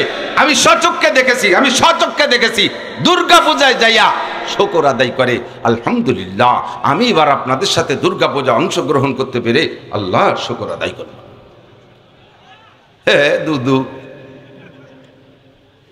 ও দুদু, তোমার বউ তালাক হয়ে গেছে। বউটা যদি তোমার সাথে একমত না হয়ে থাকে, বউ তালাক হয়ে গেছে। যদি এই কথাটা কেমন বলেন? যদি বলে আমি আপনাদের সাথে দুর্গাপূজা অংশগ্রহণ করতে পেরে আল্লাহর শুকর আদায় করি আলহামদুলিল্লাহ, তাহলে কেমন হবে? আমি আপনাদের সাথে 1 প্লেট শুকরের গোশত খেতে পেরে শুকর আদায় করি আলহামদুলিল্লাহ। বরঞ্চ তার চাইতে জঘন্য, কথা বলেন ঠিক না? তার চাইতেও জঘন্য। দুটো ভোটের জন্য ইমান বিক্রি করে দিয়েছ মূর্তির সামনে, বলতে তো পারি না। হিন্দু বাড়ি যাইয়া দুর্গা পূজা, সরস্বতী পূজা, লক্ষ্মী পূজা, কালী পূজায় অংশগ্রহণ মুসলমান, তুমি তো তারে কোনোদিন আনতে পারলে না, তুমি তার মোহাব্বত তোমার অন্তরের মধ্যে আছে, এটাই প্রমাণ তোমার আমল আখলাকে প্রকাশ করে, তোমার তার সাথে সম্পর্ক। আল্লাহ পাক হেফাজত করুক, জোরে বলেন আমিন। যা বলতে চাইছি সেখান থেকে সরে চলেছি এক কথার থেকে। তাহলে এদের সাথে সম্পর্ক হলে তাদের সাথে মিল করে আল্লাহ তাআলা আমাকে জাহান্নামে দেবে, জোরে কর নাউজুবিল্লাহ। তাহলে আমার কার সাথে মিল করতে হবে? হযরত আব্বাসের সাথে মিল করতে হবে। মনে আছে নাকি? হুজুর বলেন মান তাশাব্বাহা বিকওমিন ফাহুয়া মিনহুম, যে আমার আব্বাসের সাথে মিল করবে মজলিসের ভিতরে, উলামায়ে কিরাম বসতে বললে সাথে সাথে বসে পড়বে, তার আমলটা আব্বাসের সাথে মিল হবে, আর আমার আব্বাস জান্নাতি। নবী পাক বলেন এই আমলের বদৌলতে হলেও কিয়ামতের ময়দানে আপনাকে আল্লাহ তাআলা মাফ করে দিতে পারে। রহমাতে হক বাহানা মিজুয়াত, আরে ভাই রহমাতে হক বাহানা মিজুয়াত, আল্লাহর রহমতে বাহানা খোঁজে, আল্লাহর রহমতে বাহানা খোঁজে। বাহান মিজুয়াত, বাহা মানে মোটা কিছু, খেয়াল করতেছেন না? হাসরের মাঠে আল্লাহ পাক আপনাকে মাফ করার জন্য বাহানা খুঁজবে। যখন আল্লাহ গফফার নামের সাথে আত্মপ্রকাশ করবে, তখন মাফ করার জন্য, গফফার মানে ক্ষমাশীল, পরম ক্ষমাশীল, আল্লাহ তাআলা খুঁজবে যে কিভাবে মাফ করা যায়, কিভাবে মাফ করা যায়। একজনের ডাকে জিজ্ঞেস করছে, এই এদিকে তুই কি দেখি হয়েছিস? কালা কিচ্ছু করিনি। আমল নামা দেখা কওয়া দেখে লাভ নাই, দেখলি আর আমার বাঁচার উপায় নেই। মানে আল্লাহতে গদগদ হয়ে যাচ্ছে, আল্লাহ পাইকারি দরে মাফ করতেছে, সুযোগ দিয়েছে। সত্যি আমল নামায় কিছু নাই, কিন্তু একেবারে কিছু নাই, না কিছু নাই, তাহলে কি? তারপর বেসতে যাবি কি রে? আছে ছোট্ট একটা জিনিস আছে, সেটা হলো আমাদের এলাকায় রুহুল আমিন সাহেব, হুজুর উসামা আমিন সাহেব, মাকসুদুল হক সাহেব, খালেদ সাইফুল্লাহ ইন্দ্র যখন আসতেন, আমি কিছুই নামাজ কালাম তো দাঁড়ো ঈদিন নামাজও পড়ি না। হুজুর আমার আব্বার জানাজার দিনও বিড়ি খাইছি, ও শুনে লাভ নাই। সেদিন হুজুর রে 1 গ্লাস পানি খাওয়াইছি, এছাড়া আমার কিচ্ছু নাই।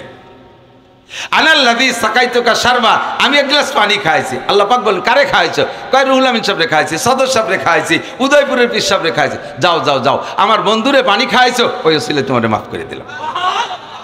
ওকালা বাযুহুম আনাল্লাযী ওয়াহাবতুলাকা উযুয়া, কয় যে হুজুর আমি কিছু করিনি, আমি ওই হুজুর আইছে ওজুর বাড়ি তালাশ করে বেড়াচ্ছে, পরে আমি এক গদ্দা ওজুর বাড়ি দিছি, হুজুর আসরের নামাজ পড়বে। তারপর তুই বললি বাতি? কয় না, আমি তো বিড়ি খাচ্ছিলাম, আমি হুজুরে ওজুর বাড়ি দিয়ে পরে আমি বিড়ি খাতে চলে গেছি। তা আমার সেই ওজুর দিয়ে নামাজ পড়ে হুজুর বেসতে গেছে, এই গেল আমার আমল। যাও তো আমার হুজুরের ওজুর পানি, আমার মুসল্লির ওজুর পানি দিছো, ওই ছেলে তোমার মাফ করে দিলাম। রহমাতে হক বাহানা মিজুয়াত এমন করে দুইজনে ডাকবে, দুইজনে ডেকে বলবে এই তোকে আমল নামা দেখা। কয় যে কলাম না আল্লাহ কিচ্ছু নাই, একেবারে কিছু না থাকলে কোন জায়গা যাবি? হয়তো যে জায়গা হুকুম করবো সেই জায়গা যাবো, তা ধরো জাহান নামে যা, সময় নষ্ট করিস না। কয়ার সাথে সাথে হাদিসের তর্জমা বলছি, আল্লাহে বানানো কথা না, বুখারী শরীফের হাদিসের তর্জমা। একজন লম্বা হাদিস বিদায় ইবারত বলছি না, বলবে একজনে বলার সাথে সাথে দৌড় মারবে, যে দৌড় মারবে আর একজন দাঁড়ায় থাকবে, যে দৌড় মারবে তারে ফেরেশতার আল্লাহ বলবে এ ও তো দৌড়ে চলে গেল, যে যদি জাহান্নামে লাফ দিয়েই পড়ে যায় তাহলে উঠাতে সময় লাগবে না, ওরে আগে ঠেকা যেন পড়ি না যায়। ওরে ঠেকায় নিয়ে আইছে, আনার পরে বলতেছে যে দোজক কি শ্বশুর বাড়ি? কয়ার সাথে সাথে দৌড় দিলে, জানো ওর মধ্যে কি আছে? কয় জাল্লা যাইয়ে তো জানি রে, হুজুরকে কাছে শুনছি সেদিন মানি নেই, এখন তো দূরি থেকে হাউকাউ শুনে টের পাচ্ছি ওদের মধ্যে কি আছে। তা দৌড় মারলি যে তাড়াতাড়ি বলার সাথে সাথে আল্লাহ দুনিয়ায় তোমার কোনো হুকুম মানি নেই, একটা হুকুমও মানি নেই। এই মাঠে দাঁড়াইয়া তোমার একটা হুকুম আসছে, আমি মনে বিশ্বাস রাখছি যে দেখি আল্লাহর এই হুকুমটা মানি, দেখি আল্লাহ আমারে মাফ করে দেয় নাকি, এই আশায় আল্লাহ তোমার হুকুম মানার জন্য প্রথমবারে দৌড় মারছি। আল্লাহ পাক বলে ফেরেশতারা ও আমার রহমতের আশায় হুকুম মানে জাহান্নামের দিকে দৌড় দিছে, বাদদিল সাইয়্যাতি হাসানাত, ওর জীবনের সব গুনাহগুলো নেকি দ্বারা পাল্টায় দাও, ওয়াদখিলহুল জান্নাহ, ওরে ভেস্তে দিয়ে দাও। এইটাই ভাবে ভেস্তে চলে গেছেন, এত হুকুম মানিয়ে এই কৌশল করলো। আল্লাহ জাতি কইছে তাই হুকুম মানছে, যেটা গেল না সে দুনিয়া মানে নাই, ও জায়গাও মানে নাই, ও কি কবে? ওরে কায় এ গাইড়িও দুনিয়ায় থাকতে একটা মানিস নেই, আর এই জায়গায় এসে একটা হুকুম করলাম তাও মানলি না, বেহায় দাঁড়ায় থাকিস, তুই গেলি না কেন? তখন ও কবে যে আল্লাহ দুনিয়ায় তো মানি নেই, এ জায়গা মানবো না তা না, এ জায়গা হলে আমি তোমার রহমতের আশায় তাকায় রয়েছি যে তুমি একবার কইছো যা, আর একবার কওনি কি যে যা লাগবে না, তাই আমি সেইবার শোনার জন্য দাঁড়ায় রয়েছি। আল্লাহ কায় সেও আমার রহমতের আশা করছে, বাদদিল সাইয়্যাতি হাসানাত, ওর জীবনে সব গুনাহ নেকি দ্বারা পাল্টায় দাও, কন্যা সুবহানাল্লাহ। এর নাম হলো রহমতে হক বাহানা মিজুয়াত। বহু মানুষের নামের ওসিলায় পার করে দেবে, ডাক দেবে শামসুল হক দাও, সদস্য সাহেব দাঁড়াইছে পিছনে, আমাকে এই দেশি শামসুল হক হাজার খানিক, সেই শামসুল হকের প্যান্টে মুতির গন্ধ, মুখ দিয়ে বক বক করে গাজায় এবার গন্ধ, কতদিন আগে শোষে না, ও পাশে নাক দিয়ে আর কায়দাই নেই, বগলে চুষো মারা গন্ধ, সাফ করে না কতকাল আল্লাহ জানে, বগলে বাবরিয়ে গেছে। এই সমস্ত আসুসা আপা দুয়ার নাম আবার শামসুল হক। আল্লাহ তো এখন ক্ষমার ঘোষণা দিচ্ছেন, মানে পাইকারি ক্ষমা করতেছে। গায়ে তোরা দাঁড়াইছিস কেন? ওই শামসুল হকের তো আবু বকরের সাথে মিলে গেছে, নবীর সাথে চেহারায় মিলে গেছে, সদস্য শামসুল হক, ওনারে তো ওই প্রথম কাতারে ছেড়ে দিছে। তোমরা দাঁড়াইছো কেন? আল্লাহ তুমি কি কইছো যে গোবেরডাঙ্গা শামসুল হক দাঁড়াও? তুমি তো খালি শামসুল হক কইছো, আমাকে বাড়ি যে হাঁড়ে হোক শামসুল হক দাঁড়াইতে গেছেন, কি এরা যাবে? তো তোর নাম কি? কয় ইসমি শামসুল হক, আমার নাম শামসুল হক। আল্লাহ পাক বলবেন আমার বন্ধু শামসুল হকের সাথে মিলে গেছে, ওরও জীবনের সব গুনাহ মাফ করে যা, নামের ওসিলায় পার করে দে, রহমতে হক বাহানা মিজুয়াত। এরকম আবার অনেকে অ্যারেস্ট হয়ে যাবেন নামের কারণে, যখন আল্লাহ তাআলা কাহার নামের সাথে রাগের সাথে, মানে এমন রাগারাগি গেছে, সে সময় নবীরাও আল্লাহর সাথে কথা বলতে সাহস পাচ্ছে না। আদম আলাইহিস সালামের কাছে উম্মত গেছে, হুজুর আল্লাহর একটু কন দি।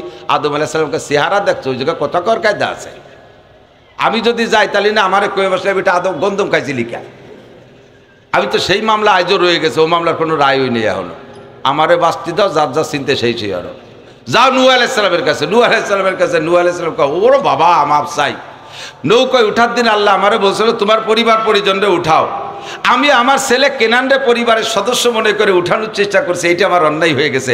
আল্লাহ বলেন ইন্নাহু লাইসা মিন আহলিক, তোমার ছেলে হওয়া সত্ত্বেও ওটা তোমার পরিবারের সদস্য নয়, কারণ সে কাফের, সে আল্লাহকে মানে না, সে শরিয়াত মানে না, ওরে তুমি পরিবার সদস্য বানাইতে পারবা না। তোমার পরিবারের সদস্য জাপানেরও যদি একজন হয়, তোমার ঔরসের কেউ না, তবুও সে মোমেন হলে তো সে তোমার পরিবারের সদস্য। তুমি কেন কেনানরে নৌকার উঠানোর কথা বললে? আমি তো সেদিন কেনর জবাবে দিতে পারি নাই, তো সেই কেন যদি এখন জিজ্ঞেস করে বসে তাহলে কি কবানি? তোমরা অন্য চিন্তা আরো ইযহাবু ইলা ইব্রাহিম, ইব্রাহিম আলাইহিস সালামের কাছে যাও। এবার সবাই ইব্রাহিম আলাইহিস সালামের কাছে যাবে। ইব্রাহিম আলাইহিস সালাম লাস্তু লাহা, আমি এ কাজে অযোগ্য। কেন হুজুর? আপনি তো মুসলিম জাতির পিতা, মিল্লাতা আবিকুম ইব্রাহিম, আল্লাহ পাক আপনাকে মুসলিম জাতির পিতা বলেছে, আপনি পারবেন না, তা পারবে কিনা? কয় বাবা আমি তিনটে মিথ্যে কথা বলা রয়েছে, আমি যদিও মনের দিক দিয়ে আমি মিথ্যে কথা, বাহ্যিকভাবে ওদের মিথ্যে বলিয়েই মনে হয়, আল্লাহ যদি বাহ্যিক দৃষ্টিতে তাকাইয়া মিথ্যের মামলা আমারে ধরিয়ে বসে, তাহলে আমি ছাড়াই জাতি পারবো না, তোকে কথা বলার সময়ই পাবো না। ইযহাবু ইলা মূসা, মূসা নবীর কাছে যাও, আল্লাহর সাথে তার গোপন সম্পর্ক। লাগাতার 40 বছর তুর পাহাড়ে বসে জিব্রাইল বাদ্যে ডাইরেক্ট গল্প করছে দুইজনে। তুর পাহাড় ছিল আল্লাহর মূসা আলাইহিস সালামের পার্ক, ওই পার্কে বসে দুজন গল্প করবে। মূসা কাছে কি পিরিত ওই মূসার দ্বারা হতে পারে? ইযহাবু ইলা মূসা, সবাই যাবে। মূসা সে কেউ পারে নাই, আল্লাহর কাছে একটু বলেন না, এখন তো ঠিকতে পারতেছি না। মূসা আলাইহিস সালাম লাস্তুল্লাহ, এই কাজে আমি অযোগ্য। কেন? কয় যে আমার একটা মার্ডার কেস রয়ে গেছে, ফিরাউনের বাবরসিরে 100 দিয়ে মারি ফেলাইছিলাম, সে বিচার আজও পড়ে রয়েছে। যদি আল্লাহ তাআলা সেই কোর্টে আমার ধরি হচ্ছে যে তুমি এক মানুষ মারছো কে, আমার তো জবাব আছে আমি কাফের মারছি, কিন্তু সে মানুষটা হত্যা করছে, নবী এই আদ্যে মারলাম। এই জন্য আবার ভয় লাগতেছে। আমার যার কাছে ইযহাবু ইলা ঈসা, তোমরা ঈসা আলাইহিস সালামের কাছে যাও। সবাই ঈসা আলাইহিস সালামের কাছে আসবে। হুজুর সব নবী ফেল, আপনি একটু কন আল্লাহর কাছে। ঈসা আলাইহিস সালাম বলবে আমার ওই জাতীয় কোনো সমস্যা নাই, কিন্তু আমার উম্মত নিয়ে আমি বড় বেকায়দায় আছি। এরা আমারে বেশি ভালোবাসতে যাইয়া, আমার উম্মত খ্রিস্টান, আমার উম্মত বেশি ভালো জানতে যাইয়া আমারে গলা চিপে মারতেছে, আমার পক্ষে দালালি করতে যাইয়া আমারে আল্লাহর সামনে একেবারে খাটো করে ফেলাইছে। আমি হলাম ইন্নী আব্দুল্লাহ, ঈসা আলাইহিস সালাম কয় ইন্নী আব্দুল্লাহ, আমি আল্লাহর বান্দা, আর ওরা আমারে কয় যে আমি আল্লাহর ছেলে। কত বড় জঘন্য! ক্বালাতিন নাসারা মাসীহ ইবনুল্লাহ ওয়া ক্বালাতিল ইয়াহুদু উযাইরুন ইবনুল্লাহ। ইহুদিরা কয় উযায়ের আলাইহিস সালাম আল্লাহর ছেলে, আর উযায়ের আলাইহিস সালামের মা হলো আল্লাহর স্ত্রী। আল্লাহ উযায়েরের মায়ের সাথে যৌন মিলন করে গর্ভ তৈরি করে দিয়েছেন, আর সেই গর্ভের সন্তান হলো উযায়ের। একটু বলেন না নাউযুবিল্লাহ। আমার আল্লাহ কয় কুল হুয়াল্লাহু আহাদ আল্লাহুস সামাদ, পড়বেন না? কুল হুয়াল্লাহু আহাদ আল্লাহুস সামাদ লাম ইয়ালিদ ওয়া লাম ইউলাদ ওয়া লাম ইয়াকুল লাহু কুফুয়ান আহাদ। আমি কাউরে জন্ম দেই না, আমি কারো থেকে জন্ম নেই না, আমি আল্লাহ একক, আমি কারো কাছে ঠিকানা। এই ইহুদিরা আমাকে অপবাদ দিয়েছে, তারা কয় আমার সন্তান হলো উযায়ের, আর উযায়েরের মা আমার স্ত্রী। ওয়াকালাতিন নাসারা মাসীহ ইবনুল্লাহ, আর নাসারা খ্রিস্টান তারা আমার শত্রু, তারা আমার নামে এমন একটা জঘন্য অপবাদ দিয়েছে। তারা কয় মারিয়াম আমার স্ত্রী আর ঈসা আমার সন্তান। একটু বলেন না নাউযুবিল্লাহ। ঈসা আলাইহিস সালাম বলবেন বাবা রে, আমি এ ব্যাপারে অপারগ, আমি আল্লাহর সামনে গেলে আমার উম্মতের এই দালালির কারণে লজ্জা পাবো। আপনাকে বাড়ির তো গরুর হাট আছে, দালালি জানেন না? আমি উদয়পুর মাদ্রাসায় পড়াইছি, আমি লেখছি হাসির।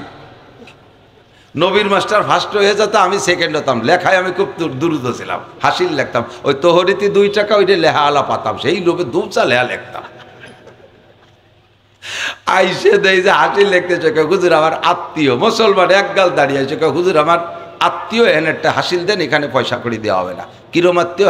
আত্মীয়র নাম কি? এদিকে মুসলমানের আত্মীয়, আর যার নামে গরু কিনতে আছে তার নাম হরিভদ। হরিভদ তোমার কিরম আত্মীয়? মা হিসাবে, তা হিসাবের মেয়ে হিসাবের, মা হিসাবে, তা হিসাবের খালা শ্বশুরি শালা, খানিক দূর জাতি হিন্দু হয়ে গেছে। গাই বেচতে গেছে, বাজা গাই এক লোক। তাহলে বাজা গাই তো স্বাস্থ্য শরীর ভালো হয়, ওকে তো বাচ্চা কাচ্চা নাই, ট্যাবলেট খেয়ে নষ্ট হয়ে রয়েছে।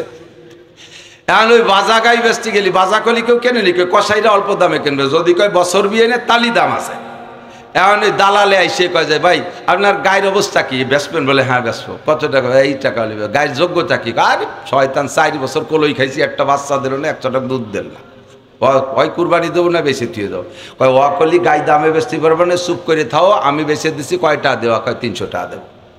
এই 300 টাকা যদি দালালি শুরু হয়ে দেয়, গরু হাটেতে আছে আমি জানি। এখন দালালে এত সুন্দরভাবে কাস্টমারের কাছে বিবরণ দিয়েছে, বছর বিয়ে নিয়ে কোনো বছর 11 মাসেই হয়, আর সকালে 4 কেজি, বিকেলে 2 কেজি। এত সুন্দর করে বর্ণনা দিয়েছে, কাস্টমার দুর্বল, কেনার জন্য রেডি হয়ে গেছে। এখন কয় তালি রাখেন, আমরা একটু পরামর্শ করি। গাই তো ওপাশের একটা দেখছে, এইটা নেবো না ওইটা নেবো, এই একটু পরামর্শ গেছে। এর মধ্যে গাই এলাকায় গাই বেচবো না। গাই বেচবো না? গাই যদি বছর বিয়ে নিয়ে হয়, আর ডেলি সকালে 4 কেজি, 2 কেজি বিকেলে, এ হলি তো বেচবো কা? মানে দালালি ভাষায় এত চমৎকার হচ্ছে, গাই এলাই ব্যবসা করার বুদ্ধি ঘুরিয়ে গেছে।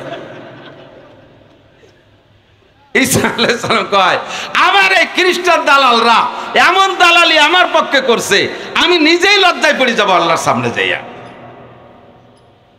আস্তাগফিরুল্লাহ। এই দালালের গোষ্ঠী। খ্রিস্টানরা কি জান্নাতি না জাহান্নামী? ফতোয়া দেন, জান্নাতি না জাহান্নামী? কাদিয়ানীরা মুসলমান না কাফের? আরো জোরে বলতে হবে, কাদিয়ানীরা মুসলমান না কাফের? সব খ্রিস্টানদের দালাল, সব খ্রিস্টানদের দালাল। তবলিগের ভিতরে ভেজাল সৃষ্টি করে তারা খ্রিস্টানদের দালাল, হিজবুত তাওহীদ খ্রিস্টানদের দালাল, বাংলাদেশে যত ফেরাকে বাতিল আছে, যত ভণ্ড পীরের আড্ডা আছে, সবগুলো খ্রিস্টানদের দালাল, সমস্তগুলো খ্রিস্টানদের দালাল। ওরা পয়সা দিয়ে এগুলো আমাদের এগেনস্টে তৈরি করে। আস্তাগফিরুল্লাহ। ঈসা আলাইহিস সালাম, বাবা তোমার মাপ চাই, তোমরা অন্য সৃষ্টি আরো যাবো কোন জায়গা? অফিসার তো সবই শেষ। সে আদম অফিসারের থেকে শুরু করছে ঈসা অফিসার পর্যন্ত, এমপি মন্ত্রী সব চাই, এখন যাব কোন জায়গায়? কই যাবো ইলা মুহাম্মাদিন সাল্লাল্লাহু আলাইহি ওয়াসাল্লাম, বলেন না সুবহানাল্লাহ। একটা জায়গা আছে, ওই জায়গায় কোনো কলমের দাগের পরিমাণ দাগ নাই, ওই আমল নামাটা ওই ব্যক্তির গায়ে কোথাও একটা তিল পরিমাণ কোনো দাগ নাই। সে আল্লাহর কাছে যা বলবে তাই শুনবে, তার উম্মতরাও তাকে ডিস্টার্ব করে নাই। যাও তোমরা তার কাছে যাও। কয় তার নাম কি? কয় মুহাম্মদুর রাসূলুল্লাহ। সব আইসা নবী পাকের কাছে বলবে, ইয়া রাসূলুল্লাহ ইশফা লানা ইলাল্লাহ, আমাদের জন্য আল্লাহ পাকের কাছে সুপারিশ করেন। ময়দানে মাহশার দেখতেছেন, মানুষ বিষের মতো দাবাইতে তালে আছে, পায়ের নিচে জমিনটা আগুনের মতো পোড়া তামার মতো লাল, মাথার চার আঙ্গুল উপরে সূর্য, দুই দিকে গরমে বিষের মতো দাপাচ্ছে আর চিৎকার করে বলতেছে, রব্বানা আখরিজনা মিনহা ওয়া ইন শি'তা আদখিলনাল জান্নাহ ওয়া ইন শি'তা আদখিলনান নার। আল্লাহ মনে চাইলে বেহেশতে দাও, না হয় তুমি দোজখেই দাও। এই হাসরের মাঠ তো সহ্য করতে পারতেছি না, এর থেকে বের করো। চিৎকার মারতে থাকবে, নবী পাক সিজদায় পড়ে যাবে, আল্লাহ পাকের আরশে আজিমের কদমের সামনে সিজদায় পড়ে বলবে, রব্বি হাবলি মিনাস সালিহিন, রব্বি হাবলি মিনাস সালিহিন। রহমতের কান্ডাল, রাহমাতুল লিল আলামিন, রহমতের কান্ডার নবী উম্মতের জন্য দোয়া করবে, আর সব নবী ইয়া নাফসি ইয়া নাফসি বলতে থাকবে। আল্লাহ পাক বলবেন, ইরফা রাসাক ওয়াশফা তুশাফা, তুমি মাথা উঠাও, তোমার সুপারিশ তুমি সুপারিশ করো, তুমি যাহা বলবা সব মেনে নেওয়া হবে। নবী পাক এই সুযোগ পাইয়া এরপরে বলবে, সুপারিশ তো করা শুরু করবে, লাস্টে বলবে, আল্লাহ তুমি, আমি উম্মতের একটা কথা কইয়াছিলাম, সেইটা কি ঠিক থাকবে আজকে? আল্লাহকে কি কইছিলে? কইছিলাম কি, যে আমার উম্মতরে আল্লাহ তাআলা ইহসিল্লাহু সালাসা হাসায়াত, আল্লাহ তিনটে গেড়িও মারবে, তিন গেড়িওতে যা হাতে বাদে সব জান্নাতে দিয়ে যায়। আমি তো কইয়া আসছিলাম, এটা কি হবে নাকি আজকে? আমি তো এই কথাটা কইছিলাম, উম্মত তো সেই গেড়িওর আশায়, যেগুলো আমি হাতে নথা পাইছি সুপারিশ করতে তো করিয়ে দিলাম, সেই গেড়িওর আশায় তো পড়িয়ে রয়েছে হাজার হাজার লাখ লাখ। এ কি এরবো? আল্লাহকে, হ্যাঁ তোমার ওয়াদা একটাও আমি মিস করতে দেব না, তুমি যাহা বলেছো সব বাস্তবায়ন করবো। ইহসিল্লাহু সালাসা হাসায়াত, আল্লাহ তিন গেড়িও মারবে। আমাকে আগে আটে এই যে খাজনা উঠোনারা গেড়িও মারতো, মনে আছে নাকি? গেড়িও মারতো না? কে কি ওই ছোট আতা লাগে গেড়িও দিত না, পুরো এলাকার মধ্যে খুঁজতো যে কার হাতে 1.5 সাত ধরে, এক গেড়িওতে 1.5 সাত উঠোই নিয়ে যেত। তা আল্লাহর হাতকে 1.5 সারি হাত নাকি? আল্লাহর হাতে 3 গেড়িও মারার পরে আমার ইয়াকিন, আমার বিশ্বাস, উম্মতে মুহাম্মাদি আর একটাও জান্নাতে যাইতে বাকি থাকবে না ইনশাআল্লাহ। আল্লাহ তাআলা আমাদের কমপক্ষে আল্লাহর গেড়িওর মধ্যে ফেলাই দেয়, জোরে কান আমিন। আল্লাহ পাক রব্বুল আলামিন বলেন, সময় মোটে বরকতি হয় না, কিছু নিচে নিয়ে যায় তারা। মান আমিলা সালিহাম মিন যাকারিন আও উনসা, খেয়াল করতেছেন? মান আমিলা সালিহাম মিন যাকারিন আও উনসা, নারী আর পুরুষ যেই হোক না কেন নেক আমল করবে। জোরে বলেন, কি আমল? নেক আমল। মান আমিলা সালিহাম মিন যাকারিন আও উনসা, নারী হোক আর পুরুষ হোক, যেই নেক আমল করবে, শর্ত হলো ওয়া হুয়া মুমিন, এমত অবস্থায় যে তার ঈমান আছে। ঈমানের সাথে যদি নেক আমল করে, ফাঁকে একটু বুঝে নিতে হবে। আয় দোস্ত, নেক আমল শুধু মুসলমান যা করে এটাই নেক আমল না। কুরআন সুন্নাহ যাকে নেক আমল বলে ওইটার নামই নেক আমল।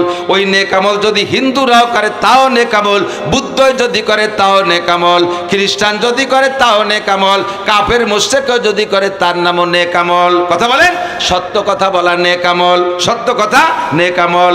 আল্লাহু আকবার। মহিলারা গা মাথা ঘিরে রাখা, পর্দায় রাখা দেহটাকে, এটা নেক আমল। বহুত জায়গার হিন্দুরা পর্যন্ত পর্দা করে। আমি চরমুনা এলাকায় গিয়েছি, চরমুনার পেশাব হুজুরদের প্রভাবে আল্লাহর রহমতে ওই এলাকার কোনো মুসলমান মেয়েরা বেপর্দা বোরকা ছাড়া রাস্তায় বের হয় না, এমনকি ওই এলাকার হিন্দু মহিলারাও বোরকা পরে। বোরকা পরা নারীদের ঐতিহ্য, নারীদের এটা একটা আমল, ফরজ পর্দার জন্য। এই পর্দা নেক আমলটা মুসলমান মহিলারাও করে। অমুসলমানরা যদি করে তাহলে সেটা নেক আমল, লেনদেন সঠিক রাখা নেক আমল, মুসলমান করলেও নেক আমল, কাফের মুশরিকও করলে নেক আমল। এমন করে বলতে গেলে সময় লেগে যাবে, সংক্ষেপে শুধু গোড়া ধরাই দিছি। ভালো কাজ কোরআন সুন্নাহ আল্লাহ আল্লাহ রসুলের মত ও পথের সাথে মিল খায় এমন কাজ যদি মুসলমান করে তাও নেক আমল, অমুসলমান করলেও নেক আমল। তবে অমুসলমান করলে এই নেক আমলের বিনিময় তারা আখেরাতে পাবে না, আখেরাতে পাবে না। কারণ এই নেক আমল তাদের বস্তার নিচে তলায় সেলাই না থাকার কারণে পিছন দিয়ে বেরোয় যায়। ইমানের বস্তার তলায় সেলাই নাই, তারা বস্তার তলিতে সেলাই দেয় না লা ইলাহা ইল্লাল্লাহ মুহাম্মাদুর রাসূলুল্লাহ। এই কলেমা দিয়ে ইমানের বস্তার, আমলের বস্তার তলায় সেলাই দিতে হয়। সেলাই না দিয়া তারা শুধু আমল রাখছে, কোনো বস্তার তলিতে সেলাই না দিয়া উপর দিয়ে যত রাখেন বস্তার কান ধরে উঠলে কি কিছু থাকবে? কথা কোন থাকবে? আমার আপনার আমল রাখার বস্তার তলায় সেলাই দিতে হয় কলেমা লা ইলাহা ইল্লাল্লাহ দিয়া। আবার খেয়াল রাখতে হবে, বস্তার তলায় সেলাই দিছি লা ইলাহা ইল্লাল্লাহ দিয়া, আমল ঢুকাইছি, কিন্তু বস্তার তলিতে, বস্তার তলায় তিনটে বড় বড় ইঁদুর লেগে আছে। মাটির তলে আন্ডারগ্রাউন্ডে বাংকার খুইসা একেবারে ক্যানেল বানাইয়া, চ্যানেল বানাইয়া তিনটে ইঁদুরও জায়গাতে ফুটো করে যা উপর দিয়ে ডালতেছেন নিচে দিয়ে সব আন্ডারগ্রাউন্ডে ক্যান্টনমেন্টের মধ্যে নিয়ে যায়। এই ফেরিঘাটে একজন মুরব্বী উপার, আমি তখন উদয়পুর পড়াই, একজন ওই উঠেই যে বাম পাশে যে ছোট টিনির একটা মসজিদ ছিল, আছে নাকি সেটা? ওই মসজিদে বুড়ো একজন ইমাম ছিল, হ্যাঁ নোয়াখালী না কিনে এই জায়গায় বাড়ি তা জানি না, হালকা পাতলা বুড়ো লম্বা একজন ইমাম ছিলেন, লম্বা একজন ইমাম। উনি মাঝে মধ্যে খুব মজার কথা বলতেন। আমি একদিন জিজ্ঞেস করছি, হুজুর আপনার বয়স কত? কয় যে আরে আমার মরার ডেট ফেল হয়ে গেছে। আপনার বয়স কত? আমার মরার ডেট ফেল হয়ে গেছে। জাগে অতি দেখছি তারা বলি সাপ হয়ে গেছে, আমি রয়ে গেলাম কিভাবে। উনি একদিন শের বলছিলেন, আই বেরাদার দফে আউয়াল মুশকুন, একবার বলছে একবারই মুখস্থ হয়ে গেছে। আই বেরাদার দফে আউয়াল মুশকুন বাদাজাদার কিসে গন্ধম নুশকুন। ও ভাই, বস্তার তলিতে ইঁদুর লেগে আছে, আগে ইঁদুর রে মাইরা পিটাইয়া শেষ করে দাও, তারপরে বস্তার মধ্যে গম রাখো, নইলে বস্তার মধ্যে গম রাখবা আর তল দিয়ে ইঁদুরে কাইটে বেরোয় নিয়ে যাবে, লাস্টে তোমার খালি বস্তা পইড়া রবে। কথা কোন ঠিক ঠিক না? আই বেরাদার দফে আউয়াল মুশকুন বাদাজাদার কিসে গন্ধম নুশকুন। আগে আমল রাখার জন্য বস্তার তলিতে সেলাই দিতে হবে লা ইলাহা ইল্লাল্লাহ মুহাম্মাদুর রাসূলুল্লাহ কইয়া, এরপরে ইঁদুর মারার জন্য লাঠি রাখবেন। তিনটে ইঁদুরে বস্তার তলা ফুটো করে, 1 নম্বরে শিরিক, 2 নম্বরে কুফর, 3 নম্বরে বেদাত। 1 নম্বরে শিরিকের ইঁদুর, 2 নম্বরে কুফরের ইঁদুর, 3 নম্বরে বেদাতের ইঁদুর। এই তিনটে ইঁদুর যদি বস্তার তলায় লাগানো থাকে, আপনি 100 উমরা করেছেন, 10 বার হজ করেছেন, 100 চিল্লা দিয়েছেন, 1000 খতম কোরআন পড়েছেন, লক্ষ কোটি টাকা মাদ্রাসায় দান করেছেন, সারা জীবন তাহাজ্জুদের নামাজ পড়েছেন, আপনি ইশা কাওয়াবিন চা সব পড়েছেন, বহুবার লক্ষ লক্ষ লাখ কলমা জিকির করেছেন, বস্তার মধ্যে ঢুকাইছেন, পিছন দিয়ে বেরোয় চলে গেছে শিরিকের কারণে, কুফরের কারণে আর বেদাতের কারণে। এই জন্য তিনটে ইঁদুরকে মেরে রাখতে হবে আর ইমানের তলায় বস্তার নিচে সেলাই দিতে হবে। আল্লাহ পাক বলেন, মান আমিলা সালিহাম মিন যাকারিন আও উনসা ওয়া হুয়া মুমিন। নারী আর পুরুষ যদি নেক আমল করে ইমানের সাথে, একটু বলেন কিসের সাথে? ইমানের সাথে। তাহলে আমি তারে কি দিব? কয় মুসলমানরা যদি নেক আমল করে তার প্রতিদান আমি দেই না তা না। আমি আল্লাহ পাক আমার উপাধি, আমার একটা গুণ হলো শাকুর। আল্লাহর নাম হলো শাকুর। খেয়াল করেন না, ইন্নাহু কে কয় আল্লাহর নাম হলো শাকুর। শাকুরের মানে হলো আল্লাহ উত্তম প্রতিদান দাতা, শকর গুজার, তার মানে উত্তম প্রতিদান দাতা। বান্দা যে ইবাদত করে এর উত্তম প্রতিদান দেয়, বান্দা যদি শকর করে তার উত্তম প্রতিদান দেয়। আল্লাহ কয় কোনো বান্দা কাফের হোক, মুশরিক হোক, হিন্দু হোক, বুদ্ধ হোক, যেই হোক না কেন, বেঈমানও যদি হয়, সে যদি ভালো কাম করে, নেক কাম করে, তার প্রতিদান দিয়ে আমার পর ওয়াজিব হয়ে যায়। তবে বেঈমানরা যদি ভালো কাজ করে এর প্রতিদান দুনিয়ায় দিয়ে দেয়, আখেরাত শূন্য। আখেরাত শূন্য, কারণ আখেরাত সে মানে না, পরকাল সে মানে না, কাজেই তারটা পরকালের জন্য রাখার দরকার নাই। সে দুনিয়া বিশ্বাস করে, দুনিয়ায় তো তাকে দিয়ে দিছি। বল তো সিরুনাল হায়াতাদ দুনিয়া ওয়াল আখিরাতু খায়রু ওয়া আবকা। তুমি দুনিয়াকে প্রাধান্য দিয়েছো, কাজেই দুনিয়ায় তোমারে দিয়ে দেবো, আখেরাত তোমার শূন্য। আর মুমিনে যদি নেক আমল করে আল্লাহ কয় তারে দুনিয়ায়ও দেবো, আখিরাতে দেবো। কন্যা সুবহানাল্লাহ। আল্লাহ কয় ফালা নুহিয়ান্নাকু হায়াতান, খেয়াল করে না, একটু খেয়াল করেন না। নেক আমল করবেন নারী আর পুরুষ, কাফেরে করলে শুধু দুনিয়ায় পাবে, যেমন কাফেররা পাইতেছে। দেখেন ইহুদ নাসারারা কোটি কোটি টাকা দান করে, দান করা ভালো কাজ, তার বিনিময়ে আল্লাহ তাদেরকে দুনিয়ায় কত উন্নতি দিচ্ছে, কত উন্নতি দিচ্ছে। আল্লাহু আকবার। এই নেকাম, এই দানগুলো যদি তারা নেকাম ইমানের সাথে করতো, বিনিময়ে দুনিয়া পাইতো, আখিরাতও পাইতো। আর মুমিন মুসলমানরা যদি নেকামল করে, আল্লাহু আকবার, ইমানের বদৌলতে আল্লাহ কয় তারে দুনিয়াও দেব, আখিরাতে দেব। ফালানুহিয়ান্নাহু হায়াতান তাইয়্যিবা, দুনিয়ার জিন্দেগি তাকে উত্তম, শান্তিময়, সুখময় জীবন যাপনের সুন্দর ব্যবস্থা করে দেব। বলেন না সুবহানাল্লাহ। আর কি দেব? ওয়ালা নাজজিয়ান্নাহুম আজরাহুম বিআহসানি মা কানু ইয়ামালুন, আর পরকালে দেব নেক আমল যতটুকু করবে তার চাইতে 1000 কোটি গুণ বেশি। নেকামল করবে ইমানের সাথে নারী আর পুরুষ। আহা, বোঝে নাই ইমানের সাথে মানে কি? আরে ভাই, আল্লাহ আছে না নাই? পরকালে নেকামলের প্রতিদান দেনেওয়ালা কে? হাসরের মাঠের বিচারপতি কে? মালিক ইয়াউমিদ্দিন। পড়ি মালিক ইয়াউমিদ্দিন, বিচার দিনের মালিক আমার আল্লাহ। এই কথাকে শতভাগ বিশ্বাস থেকে, জান্নাত জাহান্নাম আছে আমার জন্য বিশ্বাস থেকে যদি নেকামল করি, আল্লাহ তাআলা দুনিয়াও দেবে। বলতে গেলে আমার আরো 2 ঘন্টা সময় লাগবে, সেই 2 ঘন্টা সময় আমার নাই। আমি ছোট্ট একটা উদাহরণ দিই। নেকামল করলে এর বিনিময়ে তো আখিরাত রয়েছে ভরপুর, আল্লাহ তাআলা দুনিয়াও দেয়। যেমন মান হাফাজা আলাস সালাওয়াত। যুবক যুবক যুবক, আমার দিক যুবক, তুমি চাকরি পাচ্ছ না, বিশেষ করে আমাদের এই বেল্টের মানুষ তো একেবারে হাত পা খালি হয়ে ডাইরেক্ট বাড়ি চলিয়েছে। যা যা ছিল চাকরি বাকরি সব আতাকাতা গুছাই চলিয়েছে, আমাকে তো উপায় নাই। তা এখন আমাদের তো বেঁচে থাকতে হবে, কামাই করতে হবে। চাকরি কোথায় পাবেন? আল্লাহ রসুল নামাজ ইহতেমামের সাথে, গুরুত্বের সাথে, মহব্বতের সাথে, এই রুজির প্রত্যাশায় নয়, আল্লাহকে সন্তুষ্ট করার জন্য 5 ওয়াক্ত নামাজ পড়ো। 5টা পুরস্কারের 1 নম্বর পুরস্কার ফালানুহিয়ান্নাহু হায়াতান তাইয়্যিবা, তোমার দুনিয়ার জিন্দেগি সুখময় করে দেব, রিজিকের অভাব থাকবে না, চাকরি লাগবে না, আল্লাহ তাআলাই ব্যবস্থা করে দিতে পারে কি পারে না? করোনার বছর লকডাউন দিয়ে দেশটা ডাউন করে ফেলাইছে না? যারা টাকা পয়সা দেবে, ব্যবসা বাণিজ্য সব বন্ধ। কালেকশন করতে যাব, সেই ইরিদালও কাটতে দেয় না।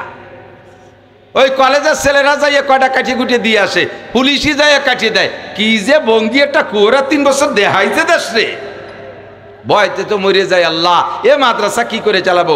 আমার জিন্দেগি 33-34 বছর মাদ্রাসার শিক্ষকতার জীবনে আমি করোনার 3 বছর যত সচ্ছলতার সাথে মাদ্রাসা চালাইছি, এরকম আর পাইনি। এরপরে ভাবলাম, আমরা এই বেল্টের মানুষ, আমাদের ডোনার সব আওয়ামী লীগের লোকজন। এখন সব আওয়ামী লীগের লোকজন তো দাবড়ের পর আছে, কে আমারে টাকা দেবে, কিভাবে চলবো, মাদ্রাসা চালাবো। আলহামদুলিল্লাহ, করোনার পরে সবচাইতে ভালোভাবে আল্লাহ তাআলা এবছর চালাচ্ছে। টাকা যে কে দেয় আমি নিজেও বুঝতে পারি না। এর ভিতরেই আলহামদুলিল্লাহ আমার গরিব এলাকায় 30-35 লাখ টাকার কাজ মসজিদের মধ্যে করে ফেলাইছি। বেতন করিয়ে খুব একটা বাকি নাই, বোর্ডিংয়ে উত্তম খানা, ঘর বাড়ি সব করতে তালে আসি। রিজিকের মালিক কে? ফালানুহিয়ান্নাহু হায়াতান তাইয়্যিবা। আল্লাহর পর ভরসা করেন, তাওয়াক্কুল করেন উপরের দিকে, আল্লাহ পাক সব ব্যবস্থা সুন্দরভাবে করে দেবে। ওয়ালা নাজজিয়ান্নাহুম আজরাহুম বিআহসানি মা কানু ইয়ামালুন। এরপরে পরকালে আল্লাহ যা দরকার সব দেবে। আপনাকে বলবে, বান্দা তুমি চাও, ওয়ালাকুম ফিহা মা তাশতাহি আনফুসুকুম, তুমি চেয়ে চেয়ে নাও। আমি খেয়াল করতেছি না, মজার কথা, আল্লাহ জান্নাতে ঢুকে দিয়ে বলবে, তুমি চাইয়ে নাও, কি কি নিবা? আমি চাবো তো চিনি কি ছাতা কন্দি। বেস্তের ভিতরে কতটা আছে, তার কি চিনি কন? একটা লোক জীবনেও কোনোদিন গোপালগঞ্জ যাই নেই। এই বাড়ির দ্বারে গুনাপাড়া, সরগুনাপাড়ায় এই ফেরিঘাটের মানুষ এই জায়গাতে কৃষি কাজ খেত খাবার করে, বা এসে একটু ফেরিঘাটে যাইয়ে 7 দোকানে বসে, একটা চা, একখান টোস, একখান বিড়ি, একটা পান খাইয়ে এটি চলে আসে। ও কি বড় বড় রেস্টুরেন্ট আর হোটেলে কি আছে তা জানে? এরে যদি কেউ নিয়ে সোনারগাঁও হোটেলে বসায় দেয়, সোনারগাঁও হোটেলের সিস্টেম কি? সেরাটন সোনারগাঁও 5 স্টার 3 স্টারের সিস্টেম হলো এরকম একটা ফর্দ দিয়ে যায়, এটা ইসির সাথে, ডায়ালের সাথে, এতে লেখা আছে কি কি খাবেন, সব ইংরেজিতে। উনি তো ইংরেজিতে আলিফও জানে না। এখন প্যান্ট শার্ট টাই করে ডাটের সাথে বেরিয়ে গেছে, জমিদার সাজিয়ে এখান দিয়ে গেছে, মিঠা যা যা খাবার টিক দাও, কলম দেশে। এখন যদি আমি লেখাপড়া জানি রে, টিক দিয়ে খাতি হবে, তাহলে কি একটা লজ্জার বিষয় না? তো মুখস্থ ঠুয়োটা 3-4 জায়গা টিক দিয়েছে, আর ওর ভিতরে খাবার এই মানে পাবলিক ফাংশন থেকে নিয়ে রাজা বাচ্চার ফাংশন কিন্তু সব আছে। তো উনি এই ঠুয়োটা দাগ দিতে 7-8টা দাগ দিয়েছে, পরে তাই টেরে বেরিয়ে নিয়ে আইছে একটু ফ্যান, একটু দাবড়া, একটু খুদ ভাজা, একটু খুদ ফুটনু, এই শেষ লজ্জাতে কতিও পারতেছে না, খাইয়ে দেয় আবার পর্দা একখান দিয়ে গেছে 2200 টাকা। ওর মাথায় চাটা পড়ছে, আল্লাহ এই ফ্যান খালাম 2200 টাকা দিয়ে, এ যদি 3 কেজি গোস্ত হয়ে যায় সাই গোষ্ঠী খেয়ে জিয়াফত করি খেয়ে উঠতে পারি। যদি খায় এরম, আর যদি খাইতে দাগ না দিলে খাতে পারবে না, তাহলে ওকে বাবা তোরা আমার বের কর দিয়ে আমি ওইতে 2 রুটি খেয়ে বাড়ি যাই। এ দাগ দিয়ে কি ডেলি ডেলি ফ্যান খাবো নাকি? চিনি নেওয়ার মধ্যে কি আছে, তার দাগটা দেবো কোন জায়গা? আল্লাহ ভেস্টে ঢুকাই দিয়ে বলবে চাও চেয়ে নাও, তোমার যেটা যেটা ভালো লাগে।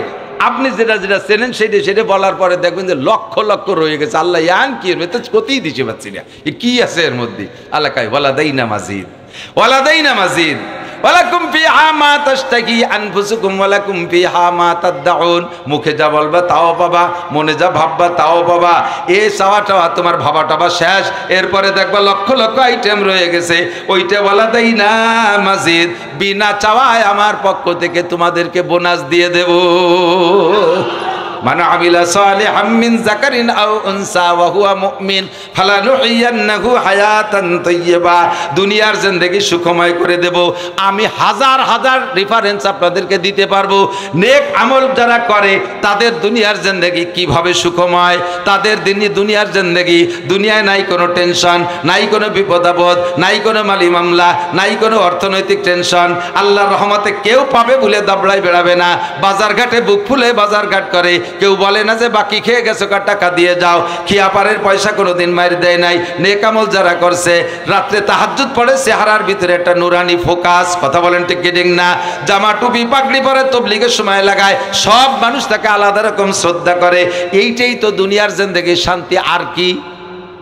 বড় বড় রাজা বাদশা হইছো, আর পরে আকাম কুকাম করে দাবড়ের পর থাকলে কোথায় গেল সে সুখ শান্তি? সব সাতুর আড়িতে বাড়ি নাকি দুবু দুবু হয়ে গেছে, ঠিক না? তাহলে ওই শান্তি শান্তি না। যে কয়জন ইমানদারির সাথে আছে সে কয়জন আমরা এখনো আছি, বলেন আলহামদুলিল্লাহ। যে হালাতে আগে ভালো ছিলাম ওই হালাতে এখনো ভালো আছি, ওই হালাতে সামনেও ভালো থাকবো। আর এই ভালো থাকাটা ধরে রাখার জন্য একমাত্র সবক হলো ইমান আর আমলের সাথে থাকা, কথা কয় না? টাকা পয়সা কামাই করে দেখছি, কর্নেওয়ালাকেও দেখছি, বড় বড় পদ দখল কর্নেওয়ালাদেরকে দেখছি, কেউ সুখে নাই, আমরাই সুখে আছি, বলবেন না? আমরাই সুখে আছি, আছি না নাই? কোনো কেস নাই, কাছারি নাই, মালি নাই, মামলা নাই, নিরিবিলি আছে। আগেও মসজিদে যেতাম, এখনো যে আমাকে কেউ দাবড়ায় না। সুখে থাকবো, শান্তিতে থাকবো। এরপরে আল্লাহ পাক রব্বুল আলামিন আমাদেরকে যাতে ঈমান আমলের সাথে সুন্দরভাবে যার তৌফিক দেয়, এজন্য দোয়া করব। আর নেক আমল করিয়া, খেয়াল করেন, আমি নেক আমল কিছু করিয়ে অনেকে গল্প, আরে আল্লাহ আমারে বেচতে না দিয়ে পারে। যে নামাজ আমি পড়ি আর যে পরিমাণ দান করি, ওই কিছুদিন আসি ওগুলো তো খুঁজে পাচ্ছি না। তা যা দান করি ও শোধ হইও সমান সমান হইয়ে তারপরও ডানি থেই যাবে। সাবধান, অত সাহস ভালো না। আমি আপনি কি ইব্রাহিম আলাইহিস সালামের চাইতে দামি?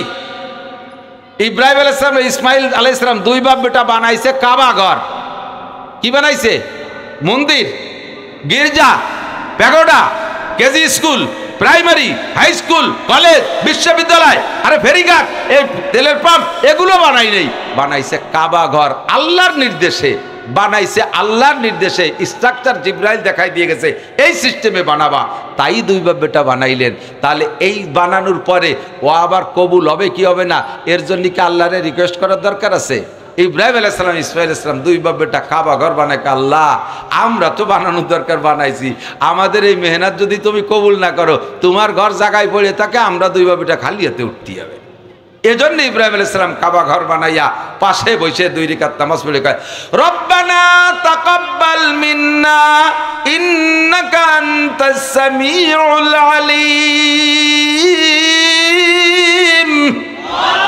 ওয়া তুব আলাইনা ইন্নাকা আনতাত তাওয়াবুর রহিম।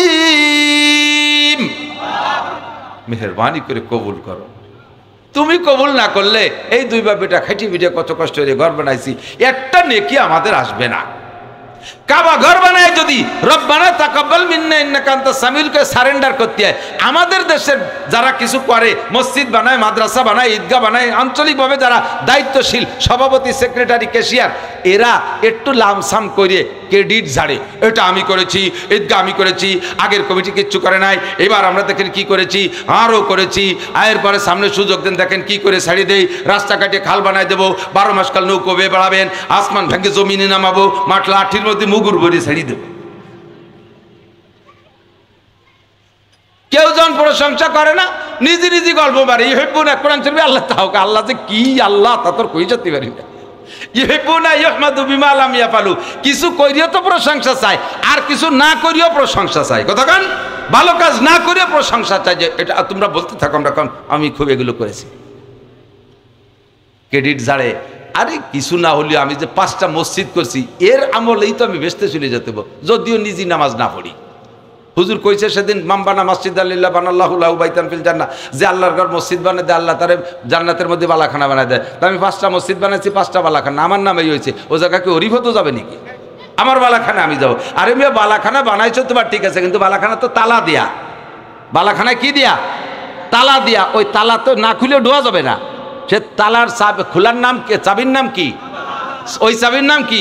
আসসালাতু মিফতাহুল জান্নাহ। বালাখানা বানাইছে সে চাবি বানায় না, ওর পাশে খালি তওয়াব করে বেড়াবা, ভিতরে ঢুকতে পারবা না, কথা কন না কে? বালাখানার জন্য দোয়া, ইবাদত বন্দেগীর জন্য দোয়া, সময় নাই বলতে পারলাম না। এবার তাকাব্বাল মিন্না, কবুল করো, তো কবুল হলো কি হলো না এর একটা বুঝ পাওয়া দরকার না? সংক্ষেপে বলে দেই, তওবা কবুল হবে, তওবার জন্য কবুল দরকার। তওবা কবুল হয়েছে এর প্রমাণ, যে গুনাহ থেকে তওবা করছেন মরা পর্যন্ত যদি সেই গুনাহ না করেন, তাহলে বুঝবেন যে তওবা কবুল হয়েছে। বোঝেন এই কথা? ডেলি ডেলি আস্তাগফিরুল্লাহ আস্তাগফিরুল্লাহ আস্তাগফিরুল্লাহ আস্তাগফিরুল্লাহ, আরে কি কেউ কাছে না তসবিহ পড়ে, তসবিহ পড়ে, হ্যাঁ আমার হাস আসে, সাত দোকানে বসে গল্প হতিছে, হাসিনে খালেদা এরশাদ জিয়া মজিবার, আবার গুটি চলতি তালে আছে, দেখছেন না এরকম? আর তো তোমার সুবহানাল্লাহ পড়তে এই মালা লাগে নাকি? হ্যাঁ, এটা হাতে থাকলেই পড়ার একটা আগ্রহ পয়দা, ঠিক আছে, কিন্তু না পড়ে গুটি চালাবা কে? কতক্ষণ তো বলে শায়ের বলে, তওবা পারলাম সব হেবার কাব দিল পুরা জোকে গুনা, মাসিয়াতরা খান্দামি আয়াত যে ইস্তিগফারে মা, মাসিয়াতরা খান্দামি আয়াত যে ইস্তিগফারে মা।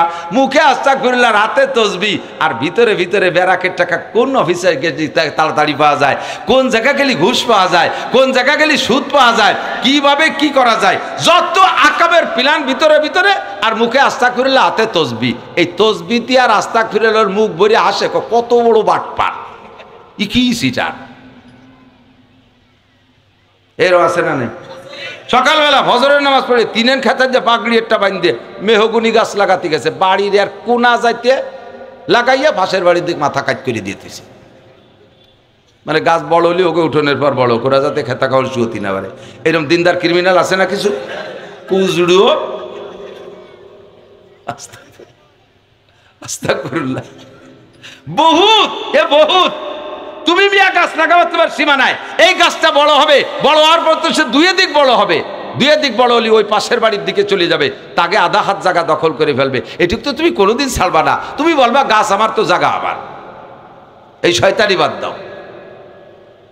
তা আপনি যে গুনাহ থেকে তওবা করেছেন, ওই তওবা কবুল হয়েছে, প্রমাণ হলো মরার আগে যদি আর সেই গুনাহ না করেন, আপনি ইবাদত করবেন, ইবাদতের একটা প্রতিদান আছে, প্রত্যেক ইবাদতের সময় নাই বলতে পারলাম না, প্রত্যেক ইবাদতের প্রতিদান আছে, দুনিয়ার দিক দিয়েও দুনিয়া প্রতিদান আছে। আপনার এই ইবাদত কবুল হয়েছে তার প্রমাণ হলো যদি আপনি এই প্রতিদান পান। ইবাদত কবুলের আরেকটা আলামত হলো যে ইবাদত নিয়মতান্ত্রিক, ফরজ, ওয়াজিব, সুন্নাত, এই ইবাদতগুলো একবার করার পরে পুনরায় যদি আরেকবার করার সুযোগ পান, তাহলে বুঝবেন যে আগেরটা কবুল হয়েছে। আপনি হজ করে আসছেন, কমপক্ষে আরেকবার যদি উমরা করার সুযোগ পান, তাহলে আপনার ওই আগের হজটা কবুল হয়েছে, এটা তার প্রমাণ। কারণ আল্লাহ তাআলা আপনার হজটা দেখে লাইক করছে, আল্লাহ পছন্দ করছে, আল্লাহ কমেন্টস করছে, আল্লাহকে ঠিক আছে, হে আব্দুল খালিক তুই আরেকবার আসিস, তুই যেভাবে তওব করলি আর আরাফাতের মাঠে কানলি, তোর কান্দার তওব আমার খুব ভালো লাগছে, তোর দাওয়াত দিয়ে দিলাম, তুই আরেকবার আসিস। ফিরেবার জাতি পারলি বসবেন যে আপনার আগেরটা পছন্দ হয়েছে বিধায় মালিক আপনার দাওয়াত দিয়ে দিয়েছে। আপনার বাড়ির রাজমিস্ত্রি কাজ করছে, এক জোড়া মিস্ত্রি, তাদের কাজ ভালো হলে আপনি তাদের দাওয়াত দিয়ে দেন, এ জামাল তোরা জোড়া এই জোড়াই কিন্তু কালকেও আসবি, আর যার সময় 20 টাকা বেশি নিয়ে যাস, দুইজন চা খেয়ে যাস। আর আরেকজনরা 200 গাচ্ছে, দুইজন, একটা রাজমিস্ত্রি একটা হেল্পার মিলে এদিকে 100 ফিট ওয়াল গাচ্ছে, 200 ইট গাচ্ছে, তা দুড়া সাপের মতো সোজা। ওরে কি কবেন? কোনো বাস ফিলাস না, দুয়ে বাসে দাঁত বাইরুন, ওরে কি কবেন? তুই যেন এই মোল্লার আটের মধ্যে তোরে না দেহি, শয়তান আর তোর বাপ রে আইনে ইট খুলিয়ে বাড়িতে সিমেন্টে নিয়ে আমার ইট সোজা দিয়ে দেবে, আর তোর জন্য কোনোদিন না দেই। মসজিদে যদি আপনি জোহরের নামাজ সুন্দর করে পড়েন, আল্লাহ পাক ওই সময় দাওয়াত দিয়ে দেয়, এ আব্দুল খালেক মোল্লা তুমি কিন্তু আসরেও আসবা, তোমার নামাজ আমার এত ভালো লাগছে, তুমি আসরেও আসবা, দাওয়াত দিয়ে দিয়েছে। আর একজন জোহরের নামাজ পড়তে যায়, এরকম বেহা হয়ে দাঁড়াইছে। আল্লাহর কয় যে সূরা, তোরে মসজিদের সময় আসরের সময় মসজিদে তাতে ঠ্যাং ভেঙে গেলে দেন পারে দাতাল মসজিদে এসে বেহায় দাঁড়াতাইস, ওই যা কম ইলা সলাতে কম কুসালা, আল্লাহ থাক কইছে কম কুসালা, ওলার সাথে সাথে বেহা কুড়ায় দাঁড়াইছে, নামাজ পড়ছে কোন কোন সুরে দিয়ে, আগের রেখাতে কোন সুরে পড়ছে, পরের রেখাতে তা মনে নাই। আন সলাতিহিম সাহুন, আন সলাতিহিম সাহুন, নামাজ ভুলে যায়। তোর মতো বেডঙ্গারে আল্লাহ দাওয়াত দেয় না, তুই আর মসজিদে আসবি না, যার কারণে দেখা যায় জোহরের সময় জোহর পড়িয়ে গেছে, আসরের সময় নানান ঝামেলা বেঁধে গেছে, ভর্তি পারলো না। কেন ফেললে না? তোমার জোহরের নামাজ পছন্দ হয় নাই, আল্লাহ জন্য তোমার দাওয়াত দেয়নি। কথা কি বুঝছেন? প্রত্যেক ইবাদত কবুল হওয়ার আলামত হলো ওই ইবাদত ততোধিকবার করার সুযোগ পাওয়া, আর তওবা কবুল হওয়ার আলামত হলো যে গুনাহ থেকে তওবা করছেন আর সেই গুনাহ জীবনে না করা।